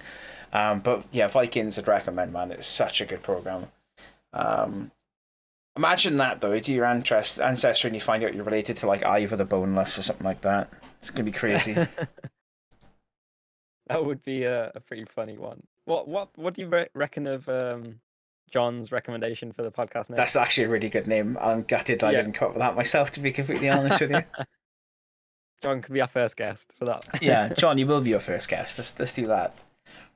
We were talking about it for a while, that we wanted to kind of set up our own podcast, and what we would do it on and how we would do it is one of the other conversations that we've been having.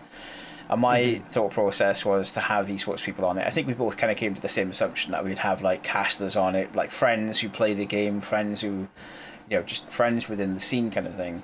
But imagine having just, a ragamuffin esports org owner called Slayer John on there, and hearing him tell us about his adventures in the university that he deals with, and setting up gaming lounges in different universities across the UK, across Wales even, I should say. That would be a highlight, that would, for definite. And do you know what? I'm going to put a mesh out there. Chris J, you're welcome to come on to it as well.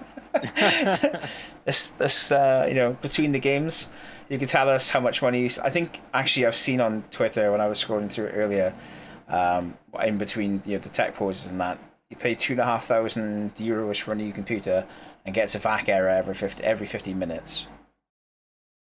Damn. Here's me thinking that they get sponsors to do that stuff. Yeah, I know, right? Like, I would have thought so. I think, if I'm not mistaken, most sports are sponsored by Razer. Yeah. I think, I can't remember for definite, but I'm assuming they are. Yeah. So yeah, go on, get a blade. Razer Blade laptop, man. That laptop was one I wanted for a long time, but just it's too expensive. We've I think we've talked way too long about random stuff, and we're all eagerly waiting for Inferno to start. The other thing that I haven't taken full advantage of is while we're waiting for them to do their thing, is having a look at the gate thing that they've said they put in. Yeah. Absolutely, show the people. Where is it? Top banana at gate. Yeah. So behind sandbags, that gate that used to be there, where it was hard to see people, especially with smoking away. Okay, I kind of like that. By a white door. I'll tell you what. We don't know. I don't normally do this and put you onto gameplay when we haven't got gameplay, but just so everyone knows what we're referring to, this is the new top mid from sandbags. So when you come around, usually you can't really see people in that dark spot, CT skin wise, because of how dense the skin is between the metal grate that used to be there. Because if I remember rightly, there was a bit of light, but it was mainly like a dark alleyway that was behind it. So now you have a white door instead, which makes it a lot easier for you to be picked up as CT. I don't know how I feel about that though, because I mean, usually you're going to stick a player in that sort of position when you're at death's door, more or less, right? Like you're not really having the best of games. So yeah, I don't know. You say that, but one of the new bits of meta, one of the things that used to happen, back in the days of the old Inferno that some of you may remember at home, is fighting with the AWP at the top car corner. You saw Shox have I think an ace hiding behind the sandbags. That's kind of come back into fashion. I think it was popularized by G2 recently. And yeah, teams are starting to find bits of utility in smokes and stuff like that give CTs the advantage up at top banana, and they can fight around those sandbags areas. And this change has really kind of cemented the fact that players probably won't be able to get away with that stuff at this point. There we go, boys. We should now be live with gameplay. We're just going to wait for the teams to sort themselves out real quick. But yeah, that's I'm yet to see it come into fruition in the server. With actually watching a game being played and having that kind of impact happen from a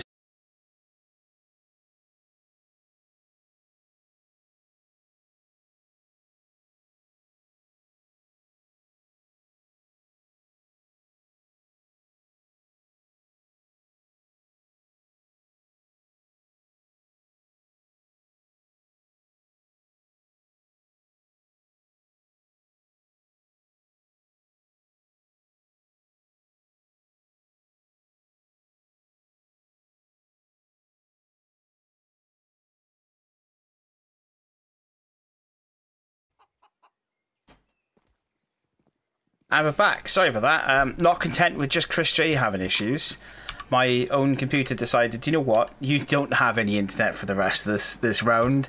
You can just watch silently in the background. Apologies for that. If you want to F5, if you can hear me, or if someone can hear me, to put F5 in chat so people can refresh and see gameplay. But Netherlands have taken the pistol rounds. They have indeed, and it was a strong setup from them. They were going for the apps pops strat. I believe it's Chris J that flashed and supported his teammates pushing out from the apps area. And so, yeah, they pick up a strong pistol on the A site. It was Kaiser, I believe, who was mounting that, they're spearheading the comeback rather from retaking the site, but can't quite initiate that and close it out. So it is going to be a Netherlands or Dutch first round. Imagine the amount of time that me and you have spent on this best of 3 already, and then my internet dies. Like, I think your internet's given up on the match. It's just like, all right, I've had enough. This is. I also have the bug where I can't see the guns in players' hands. Amazing. I might need to reconnect to the server, which should fix it. I can continue talking through the game if that needs to happen. Let's let this round play out, and then I will reset myself. You're not going to see any guns for a few minutes, but no one really plays the game for the guns, right? We play the game for the action, which involves the guns. Never mind, I'm going to shut up, and we're going to wait and see what happens in this round, and then I'm going to quickly reset myself. Yeah, who said skins mean win? They do, don't they? Usually. I mean, I've never won a game. My credit card company's been telling me. yeah, exactly. Does seem as though Marg has completely stifled this rotate to A. It is going to be Chris and Fasher that have to make their way to the B side, and this is where the stack is. There are 2 Deagles here, but with the time getting so low, it really is just up to Wales players to hold off this push and try and work together to stop them being able to plant in time. But Chris, he's gone for this entry. Oh, Kaiser, he's barely staying alive, and he's done it all on his own. Kaiser saves Wales, and it's suddenly 1-1. It is suddenly 1-1, and hopefully I'll connect before the next round starts. Maybe. That's a good Apologies, point. stream. If you lose with cool skins, then at least you're losing in style, right? Hey, we have skins. There you go. We're back. Sorry about that, chat.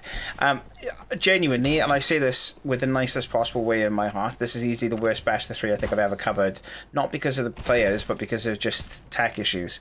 So apologies for that. Morgan, Pingman, whoever, are going to chime off and prove us right that Team Wales can recover these rounds. That is a good Molotov, but Fascia reads into it and pushes straight into Imi's waiting arms, more or less. Pingman, Anders, and Kaiser left standing here with a 3v2. I like this mentality, by the way, from Fascia. Get that gun away into the waiting arms of Guido. Well, it is a 2 versus 3 on the cards, and we've seen just how Wales can recover these situations, especially when they've got the stack in the correct area. But, well, just as I was going to go call them out for not having the stack on the right site, they start to initiate that rotation, and that's because top middle gets smoked off. My HUD is a little bit underdeveloped right now. I'm not sure why it's happened, but well, I have no HUD to speak of. But we're going to try and cast what we can cast. We can see Pingman's rotating through, but Netherlands, they're pushing their way onto the B site, and Fasher is going to have to clear the back site. There we go. They are able to trade it down to a 1 versus 1, and it is going to be Pingman versus Fasher. 2 of the outstanding players from each of these sides.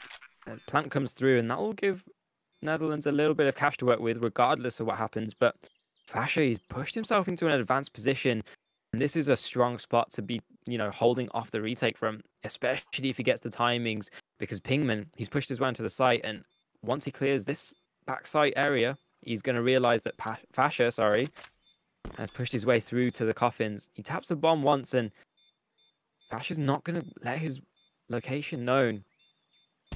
He's going to push out late, and there we go. Pingman is able to lock it in finally. Nice patience coming out from him for Wales to double up their score. Yeah, indeed. Wales do double up their score, and there we go. That's the HUD updated for us all. 2-1 is the scoreline in favour of Team Wales, and this is the first time that we see them actually on the front foot, right? Entirely through the last 3 days, so it's kind of nice to see it happening on a Team Netherlands pick rather than a Team Wales pick. But yeah, completely agree with you.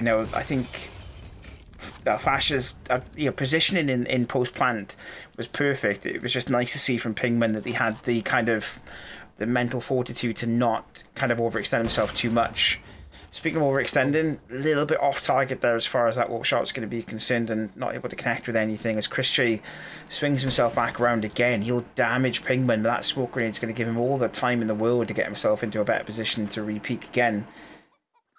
This is a three-man stack here on A site.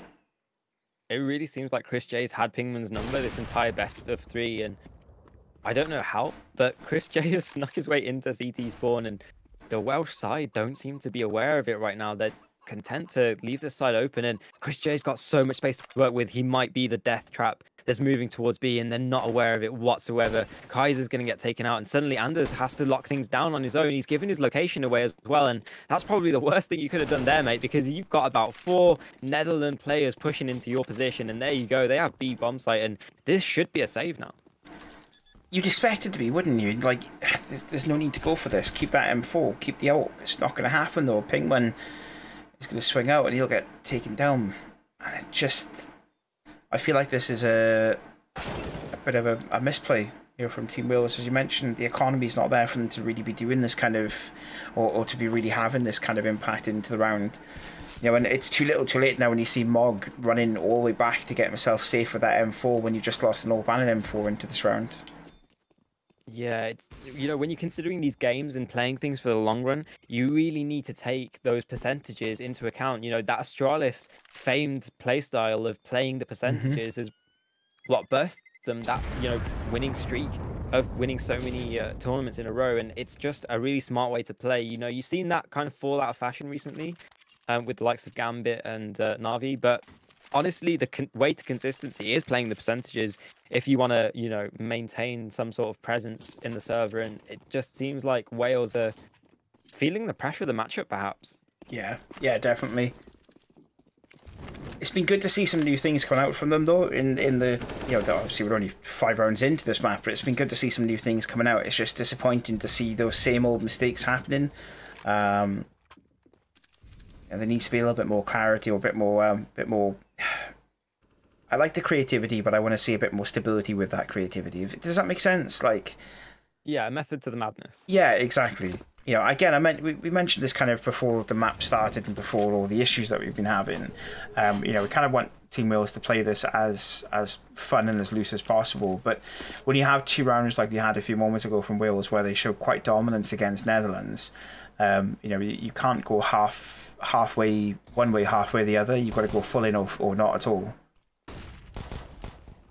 Yeah, well, like we said before, Wales do have a problem with commitment issues, and it seems like they're not going to be able to commit to a round win here. As they get taken out, they do get 2 picks, so it's not all for naught, but not quite what they were trying to achieve with that goal, and they will be knocked back onto an eco now. She's just not that into you, you know what I mean? Commitment issues. Anyway, 5 rounds played so far into round 6. Netherlands still leading the way 3-2. We have seen glimmers of hope coming from Team Wales, but we're very early on in the first half of this map too, and anything could really happen as we start to progress into the later stages of the first half. ChrisJ performing the way that he is, though, it doesn't look like there's going to be much of a change to be really coming out from this Team Netherlands side.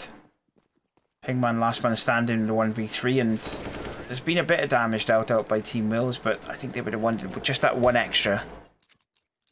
Yeah, honestly, as a full eco round goes with full USPs, getting 2 picks and, you know, putting some pressure on the Netherlands isn't a bad spot to be in. And now they've got a full buy. This is where we want to see a resurgence of the Welsh side against this Netherlands squad. And it has been an uphill battle so far, but if they're going to have a lifeline, now's the time for them to come up and show themselves as, you know, being able to contend. Or they're going to push to a molly. This is not what I want to see. They get the trade and they get some banana control, but Anders really, you know, can't afford to just be holding this on his lonesome, especially because he has no more utility to work with. That's it. If, you know, as soon as this bottom banana smoke goes, he's on his lonesome, he's on an island, and he's getting mollied off. He needs to run back through a molly to uncommit from the committal that they just put through, and suddenly the A site has been put so much pressure. They're going to fall as well. They're just not up to the task right now, what Wales aren't, and man, it's really rough for me to say that, because we are, you know, whether we're casting or playing, we're together representing the Welsh side. Yep, exactly.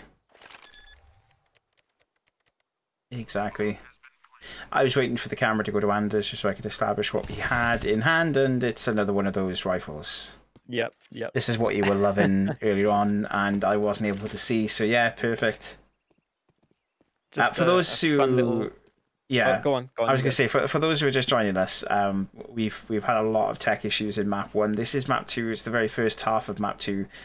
In map 1, we saw Anders with an AK in hand, gold, with Chris J stickers all over it that said Chris J Destroyer, if I remember rightly, written on the side of the AK.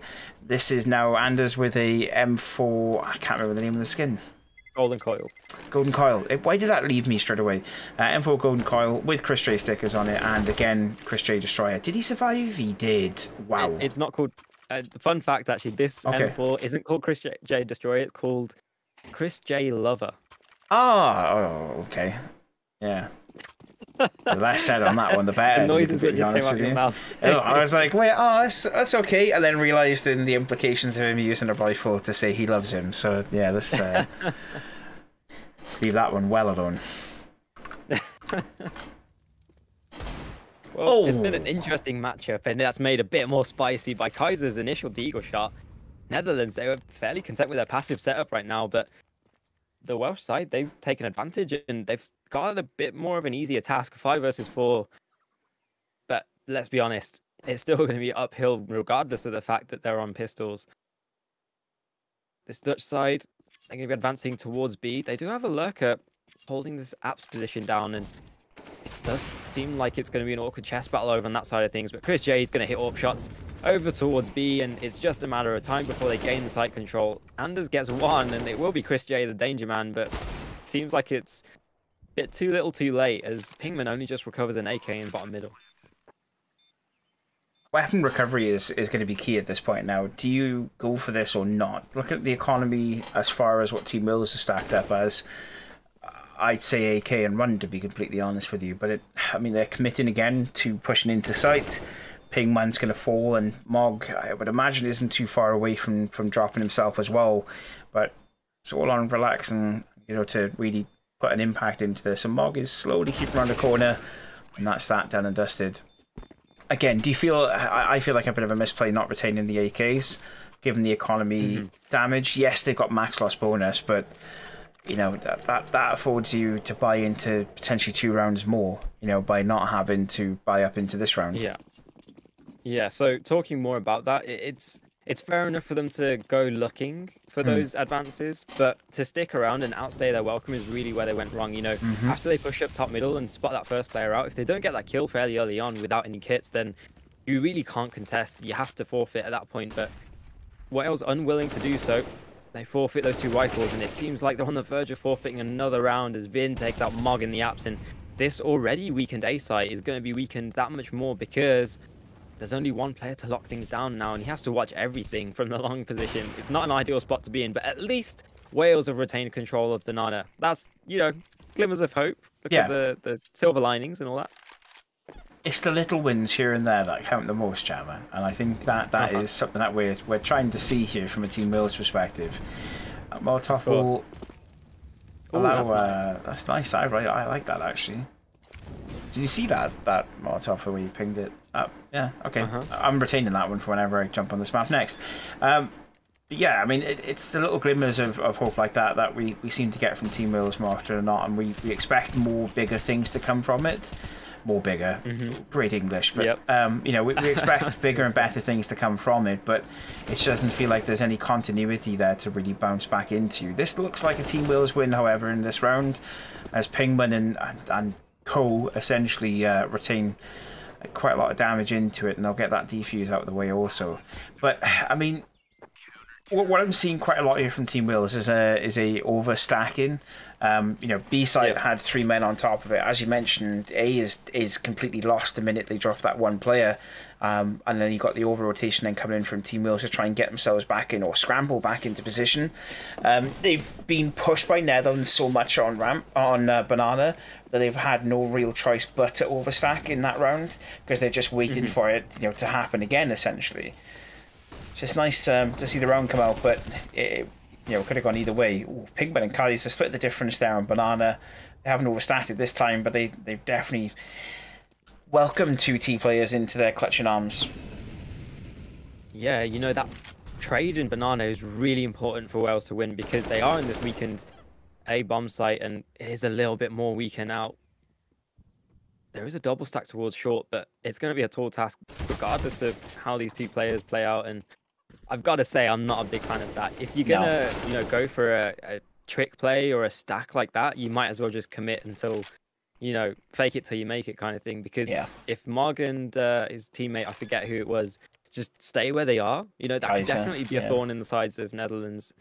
But yeah, it's kind of that lack of experience, that lack of individual decision making that matters most, and in these kind of moments, that is kind of letting Wales down right now. Yeah, it's the overlapping, isn't it? That's the big sort of issue that we've seen quite a lot from Team Wales. Instead of having the the mental fortitude that we've seen from Team Netherlands, where they don't, they don't switch up from position immediately as soon as someone drops, so they don't switch up from position immediately on the CT side once they've got that initial pick. It's not what we're seeing from Team Wales. They're losing a player and then they're immediately pushing themselves out of position, which is then giving Netherlands all the time in the world to reset themselves and take on an additional frag off the back of it. So yeah, it does feel like Team Wales need to be a little bit more stable in their positioning, as opposed to kind of having that fluid movement that we favoured from them in the SEA. I say that because half this team is the SEA from Team Wales. Yeah, I was just gonna say, one thing to bring up in that. Oh, there's some issues for Chris, but is that Wales are playing with their coach right now. They're not playing with perhaps all the bells and whistles in terms of players and that kind of management. So the tactical depth is understandably a little bit at question, and maybe even the firepower could be a question that we can bring up later. But right now, Wales, they've had the strongest squad that they can field right now. It is perhaps the strongest squad that they've had all tournament. You can make a fair argument for that, but right now it's not. You can't just throw all your best 5 players together and expect to bring wins. You need to have some tactical depth and good decision making from your players to match it. It is going to be this B side that's under pressure, and Kaiser only gets the first onto Chris J. It is going to be a 4 versus 3 retake situation, and I mean, Wales have been in this spot so many times. I'm fully expecting them to retake when they shouldn't. Tim, I mean, look at the economy. It's not there for them to be able to be doing this.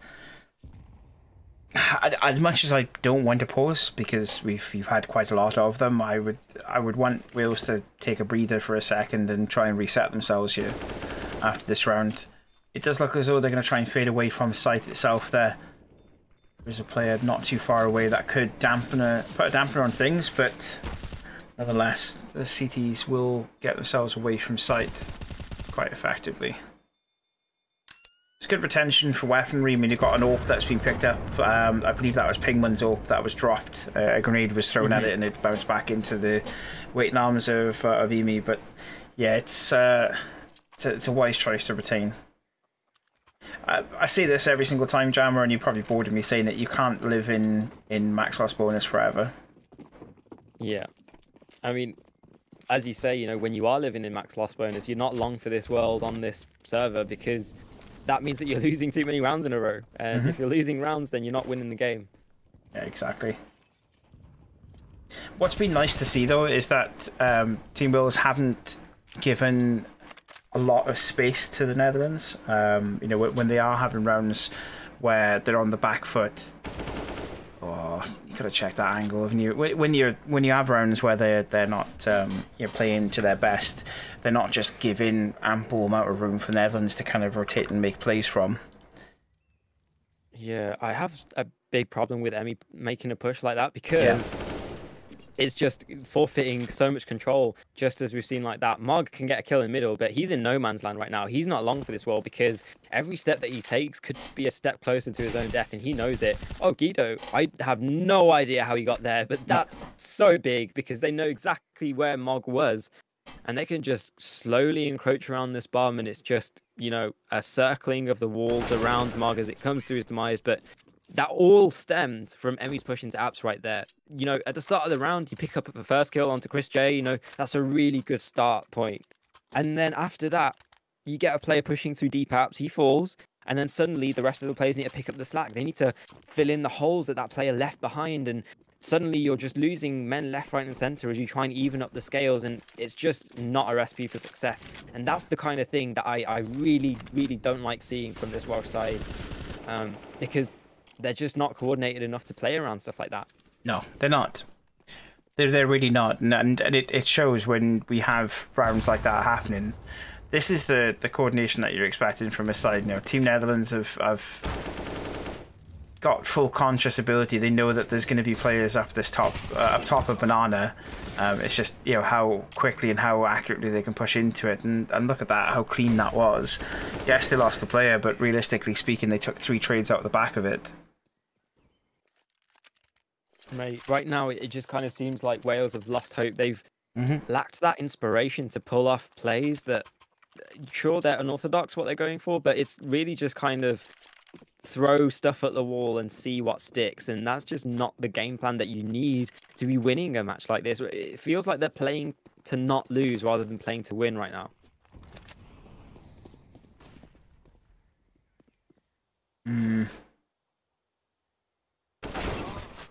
Okay. Yeah, that trade's just not good. Again, Mog biting off a bit more than they can chew. Yes, it comes out nicely, you know, they are able to get the pick off it, but then to lose 2-3 players off the back of it, it's not you know, worthwhile, is it, in fairness? And now we're in danger of Netherlands just running away with this. I mean, they've run away with it already. It's 11-3. Yeah, well, what I mean, running away with it's probably not the best version of the best way to put it. We're in danger territory of Team Netherlands just basically stomping the entirety of Wales out of existence, you know, and finishing this map off. Thank you. Just thankfully, my coughing comments haven't come out anytime soon. Look at this. This is just destruction, and I hate to say it as a Welshman, I really do, but like, Team Netherlands have just played on fire so far in this map. You know, we're at the end of the first half, and there's an end in sight, but it's not the end that we'd all want to have happen, unfortunately. Yeah, there was, you know, glimmers of hope at the start of this matchup, and since that point, it's just kind of petered out and dissipated. And sure, you can make the excuses that you want to about there being pauses and not being the ideal situation and so on and so forth, but the reality of the matter is you need to have that mental fortitude, that, you know, staying power to be able to, you know, stay competitive in these games. And the fact that they've kind of thrown caution to the wind, and for lack of a better term, it looks like they've just given up mentally. It's sad to see, because you're willing them to just kind of like take stock of the situation and, like you said, enjoy it and just, you know, play their game. But right now they're feeling the pressure at the moment, and it's stressful to see from a spectator point of view, let alone being in the server. This stack push from Team Netherlands straight down Banana, it doesn't even matter. Pingman's got 3 headshots out the back of that, 4 headshots out the back of it. Man's on for an ace. What a weird pistol round that was. A 4-man stack pushing down Banana like that into the weight and arms of any number of players is always going to be a bad idea. And Pigman gets the ace in pistol round.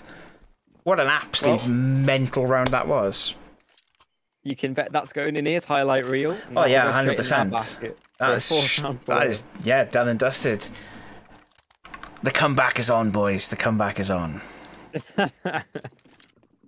You heard it here first. And now I go back to being quiet about the comeback, just in case I eat my words. Yeah, it's probably for the best. I was just leaving that airtime for you to just dig your hole deeper. Thank you for that, Jammer. I appreciate you letting me dig that hole. Yeah, that was an insane ace from Pingman, and he's back on form again. He takes down Vin, but Chris J's just that little bit quicker on the draw with a deagle. Kaiser will finish off Chris J in return, however, and Fasha is going to pick up another as well. This is trade for trade. Team Wales have contact on B and rotated immediately back to get themselves towards A, because a lot of that control has been taken. That's such a quick headshot. Yeah, Anders is going to be feeling that, and I can hear the pings in chat, so I'm assuming there's a lot of conversation about that kill. It's just a friendly bit of banter, you know. Anders, he's got some team spirit in there. He just says, nice shot. Yeah, exactly. But, nice shot. What else can you say? Well, I was... What? Go on, you.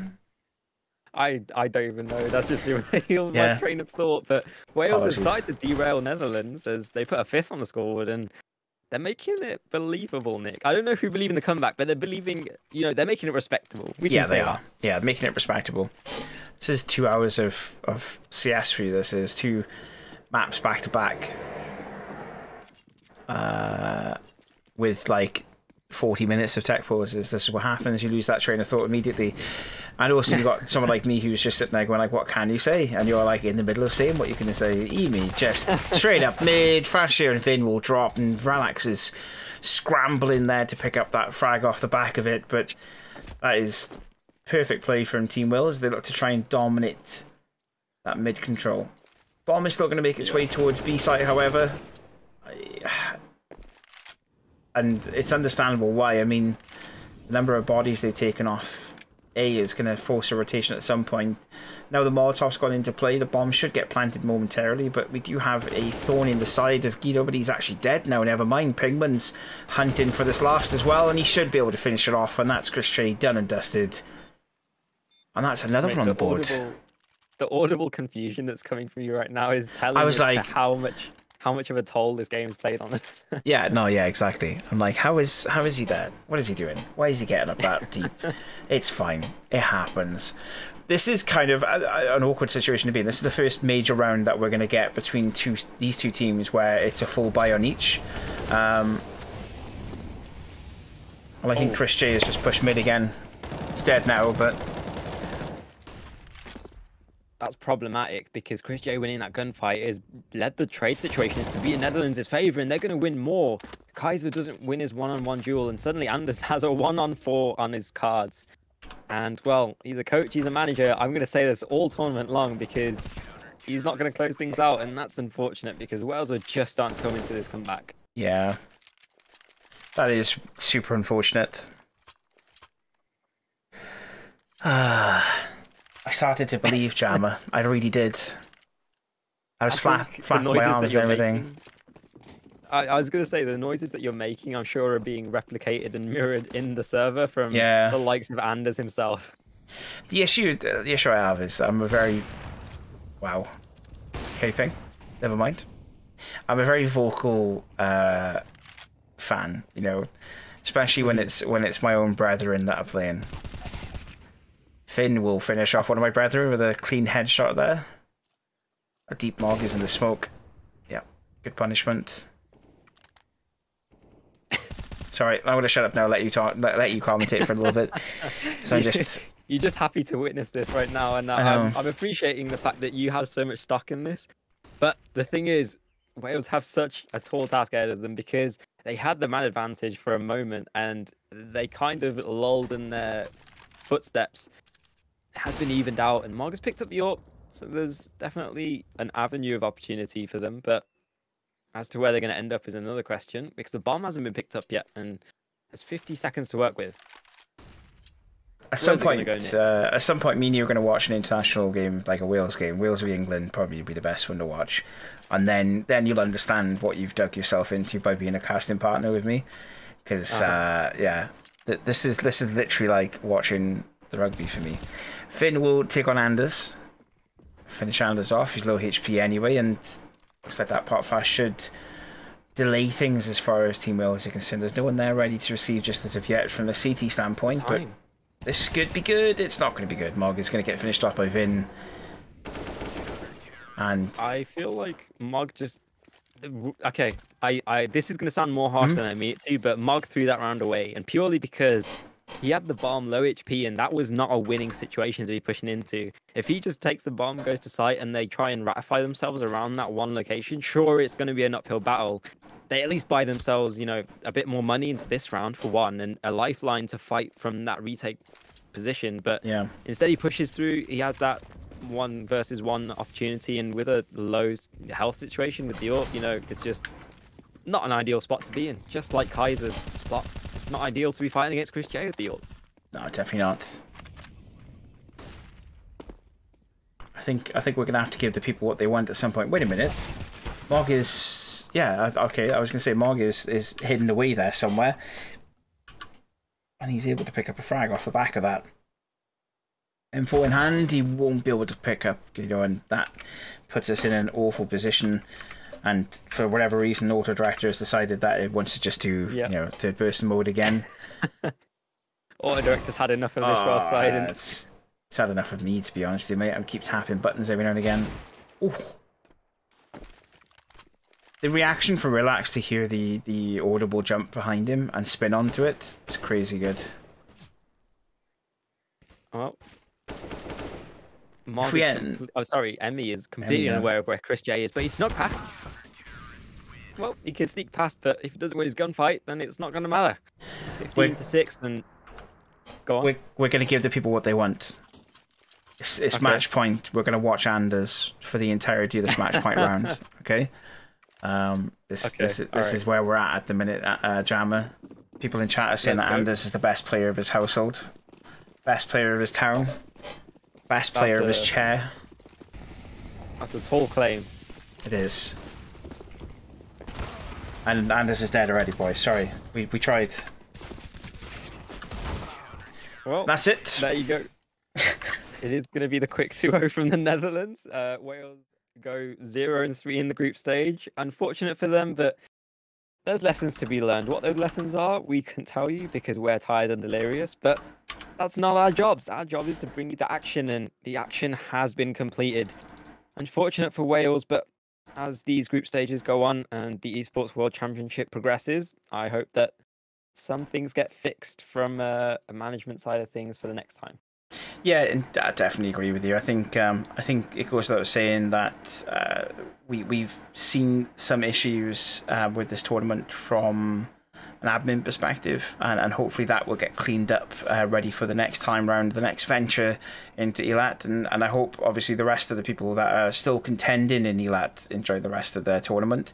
But yeah, you're correct in saying that is the end of Wales's run. It's actually Lithuania and the Netherlands that progress forward into the next stage, the playoffs. From Group B, Lithuania took every single game, winning every single game against every single team they played against. So, yeah, definitely a heavy hitting side. I think we kind of didn't really talk about the other groups. Sweden is basically more than anything, isn't it? Let's be honest, as far as players are concerned. So there's going to be a few different teams to watch out for, most definitely. But yeah, that is it from us from the Wales camp. I hope everyone's enjoyed. Myself and Jammer will be back with more CS, hopefully next season for ESEA for Tan and Yar. And anything else that John wants to throw at us. But if you do want to keep up to date on what we're doing and what we're getting up to, you can by all means follow our Twitters down below. Jammer is Jammer_CS. I am ReaperSteve1 because my evil twin has my account and I can't get it back off him. If you want to keep up to date on what's happening within EsportsWales, you will be able to see their Twitter details below. Also drop a follow onto the Twitch page. Get involved in Discord. There's plenty of things to do, Jammer. We talked about this yesterday. There's the Proving Ground stuff. There's so much you can get involved in. And who knows, you could end up playing in some way for EsportsWales in some future. Other than that, Jammer, any closing words before I shut things off and start pushing doing our podcast? Just thanks for the support for everyone, and yeah, it's been a pleasure. This was my first season, I think, covering Wales with you, and yes, yeah, it's been a pleasure. Thanks to John and everyone else that helps to organize things. Anders, John, everyone else puts in so much work behind the scenes, and sure, it was a disappointing end to the season this time, and even for ESEA, but on to bigger and better things, and there are glimmers of hope for the future. So, hope to see you guys next time.